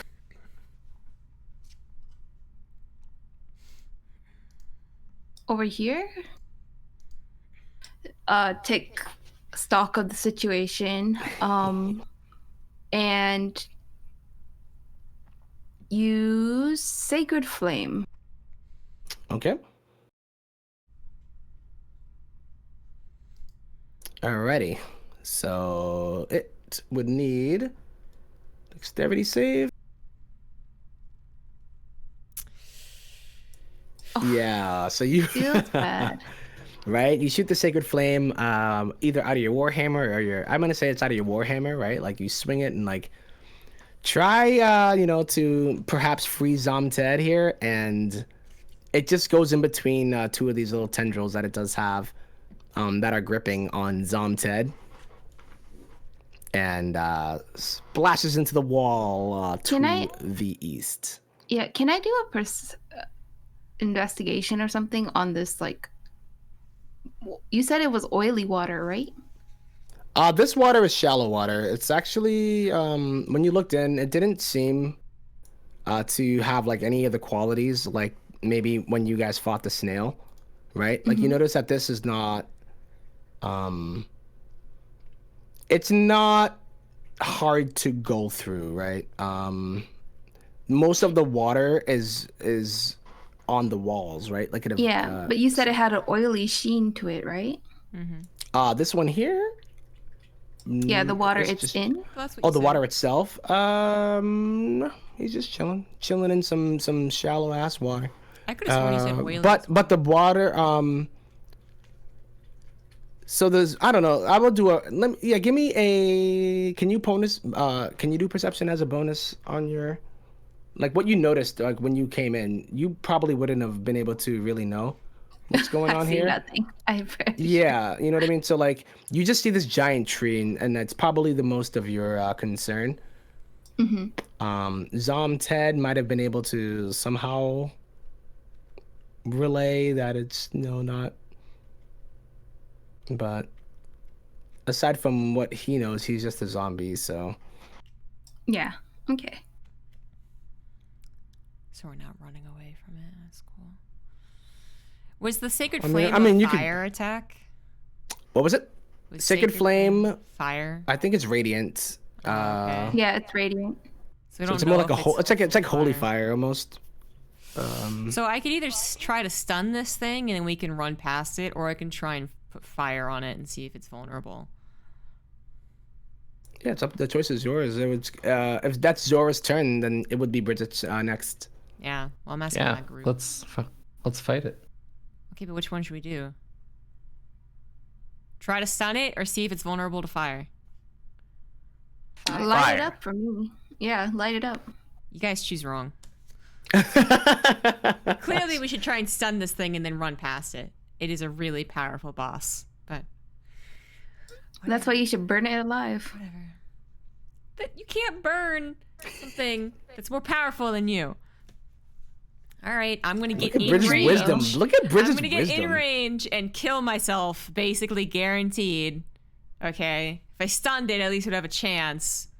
I'm gonna basically just kill myself and it's see. Okay, you'll come back as a zombie. We'll make you a friend. I got you. You're the one that said just raise another one. But my name's not Fred. You can't call me Zombie Fred. You just do it. Do what Bridget would. What would Bridget do, right? Like she would. Zombridge. Would she ask and say, "Hey guys, should I?" Or would she be? It depends. You know. She would go for the flames. All right, so she's gonna try and cinder strike or fire snake this thing. Yeah, fire snake. All Fangs of the fire snake. She just and then tries to hit it. So attack action. Spend 1 key point. Got it. And then tendrils of flame stretch out from your fists and my feet. Got like Fire Lord thing going on. Reach with your unarmed strikes increases by 10 feet. Oh, okay. I don't have to actually. I'm gonna get the fuck back. As the rest of the turn. Okay. A hit with such an attack deals fire damage instead of bludgeoning damage. So I'm gonna also add 1. Actually, okay, when they attack it. Okay, I'll hold off on that then. All right, so I'm going to try and hit it with unarmed, which I'm going to have like 3 attacks with it. Okay. That didn't hit. It did not. That hit?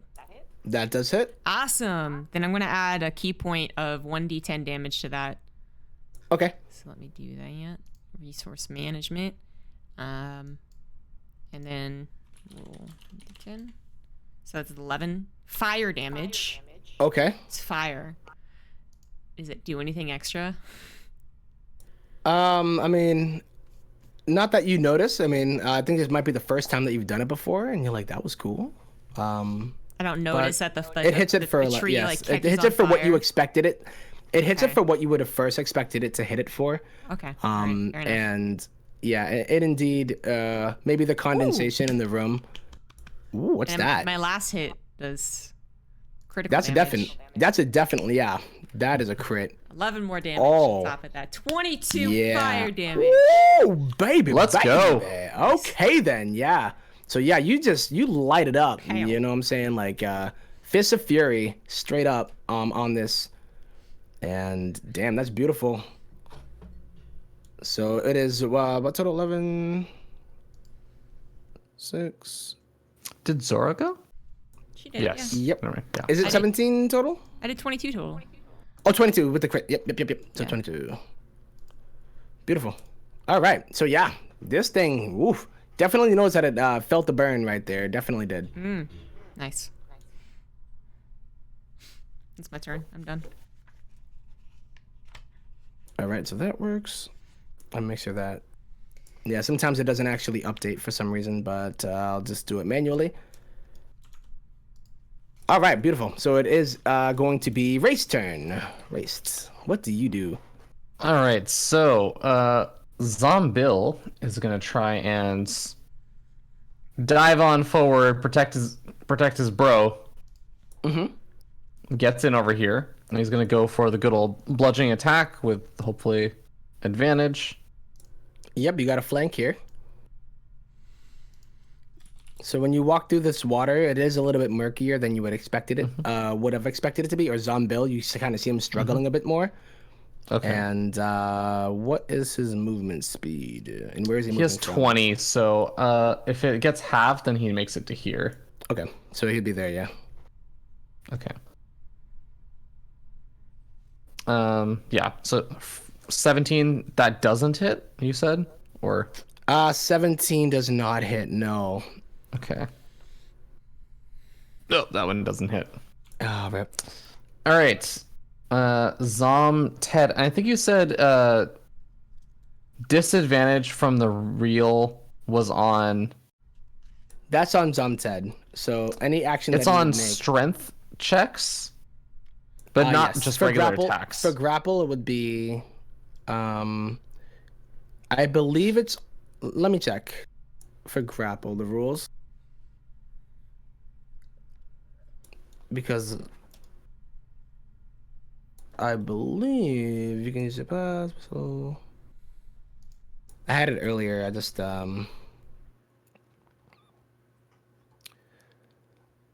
if I remember correctly, your actions when you are grappled are at a disadvantage, but you can also use a your action to not disengage, but to release yourself from the grapple. Okay. Cool. But Can you repeat everything you just said because I disconnected? I was gonna say, well, I'm reading it right now too, but I think from memory that grapple makes things that you do at a disadvantage, but you can use an Okay. action in order to get out of the grapple. Got it. Okay, so yeah, when you want to grab a creature, target, like multiple attacks, no. Escape and a grapple, no. Yep, it would be a strength I'll or try and you escape can, the you can grapple. either use either. You can use either a strength or dexterity, right? So whatever that you think would be higher. Okay. And then I'm just trying to think if your strength. action, because I don't know if it just only limits your movement or if it actually makes you roll a disadvantage. Okay. I'll do strength because it's a saving throw, right? Yes, it would be a strength saving throw. Okay. I think that's 1d20 plus the modifiers, so 1d20 plus 1? I think that's it. Oh, hey. Nice. And that should.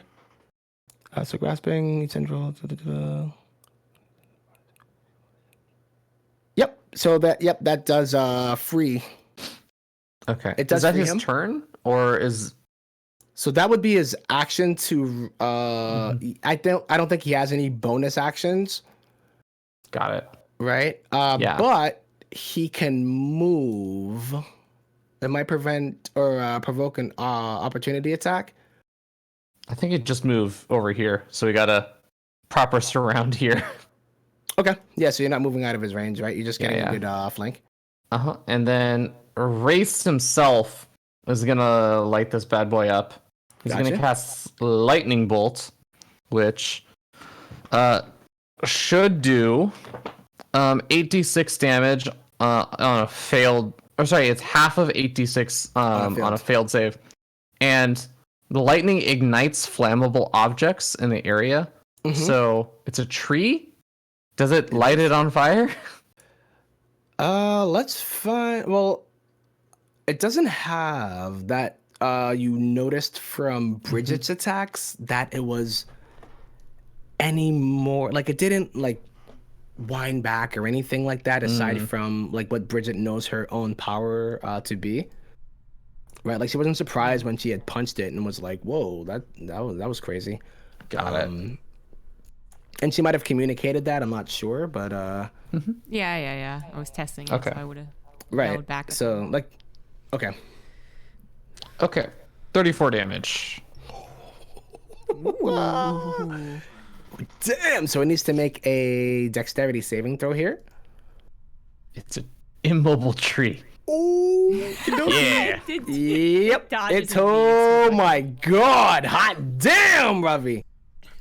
Let's Yeah. go. So I don't know if you know your own power level, but yeah, this thing definitely, you know what? It does ignite for a bit. You know what I mean? So like, despite the condensation, some of the even droplets on the walls, like this is such heat. You just dropped the most fire mixtape of all time. That some of these droplets actually just dissipate from the walls as well when you do this. But yeah, it's looking pretty hurt here. But it doesn't like remain ignited when you do hit it. Okay, solid. I'll take it. Yeah. Might. Yeah. I guess I'll hold on. Let me do a quick measure. See how close I am to this guy. I am 25 feet. I'll just take a quick step back over here. Gotcha. It's gonna be like boom, and then just kind of like, Uh-huh. I don't want the attention though. So Right. Okay. So it is indeed going to be his turn once again. Or its turn, I should say. And this time, yeah, let's see what this range might be. Oh, yeah. It's going to, like, lash out at Raist here. It just took a big burn. I'll have to get through Alora first. I know, right? No. I got your zombie here. Hold on. Wrong one.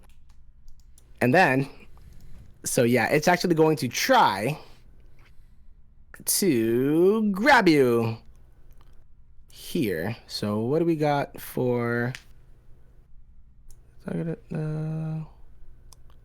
the first one? It'll make 4 attacks. So bam. I don't know if it rolls it correctly. 18, is that it's aiming at Raist here. Is it against my 18, armor class? Because yes, that is I have 11. definitely yeah. So as you try to hide behind Alora, no, he whips it around the same way that Alora shoots her arrow, and you're like, wow, who would have thought that a tree could do the same thing that somebody who grew up around trees her whole life? No, she does, or rather, it does, and it pulls you in, and Rip. it's also going tear. to. Where did Bridget go? Bridget is going to actually try to grab you as well. Okay. Here. Do I do the same? Same thing. So 22, I assume that hits. Yeah, it is. So it pulls you right in. So we're going to have a nice little tendril party here. And for its other 2 actions, it's gonna try to attack each of you. It bites down on you. 1. That was feardragon, right? That's going to yes. So the first one, yes, indeed, gonna be feardragon, and then 2nd. No, mine's worse. What is up with these rules? Holy Jesus. So I think I just fell unconscious Fell unconscious. because I never heal. So yeah, it bites down. It grips you guys into its Okay, little 18. pool, and takes a big old chomp on both of y'all. Okay. Yeah, so I'm just unconscious now. All right, so it's gonna be Alora's turn. That's the end of its turn.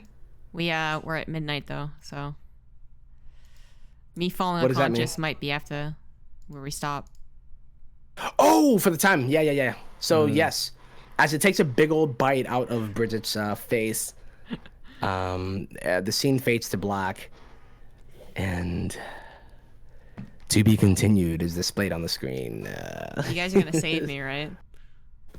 It's your number one Yeah, priority, but right? maybe roll another character. I mean, I could also just raise you, and then you could play a zombie. As a zombie, You could roll a zombie. Doesn't sound that fun. I'd be under your control. right? Hmm. Yeah. I could release you from my control. Ooh boy. What So, level yeah, do I there get it is. resurrect, actually?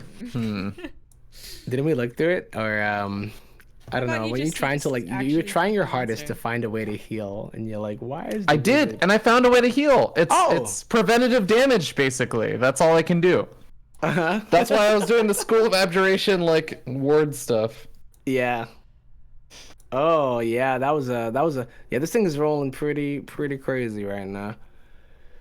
But yeah, guys, thank you guys all for tuning in. Obviously we weren't able to do it last week because I was in Tampa Bay at WrestleMania. But yeah, this is a pretty exciting episode. So we'll see where our adventurers wind up next time, as they did decide to try to fight it, which might actually be it might have been the good idea because it does seem to like to grab things and pull it closer. So We could have dodged. yeah. I could have stunned Oh, it could have happened. Oh my God! You get to see you guys all in chat, by the way, as well. Big thank you to my homies and wonderful adventurers, Alora, aka ZergGirl, Zora, aka Olimoley, Raist, aka Mr. Feardragon, and Bridget, aka ZombieGrub. We'll catch you guys on the next one, which will be next Monday at 9 o'clock Eastern Time, 6 o'clock PST. And yeah, I appreciate you all for tuning in. And if you want to follow each and every one of these wonderful individuals, they do have their own social media accounts as well as streams. And, yeah, no, I love them. If you want to follow me, you can do that too. So much love, guys. Thank you. And we will catch you next Monday in about a week. Take care, my friends. Bye. Goodbye.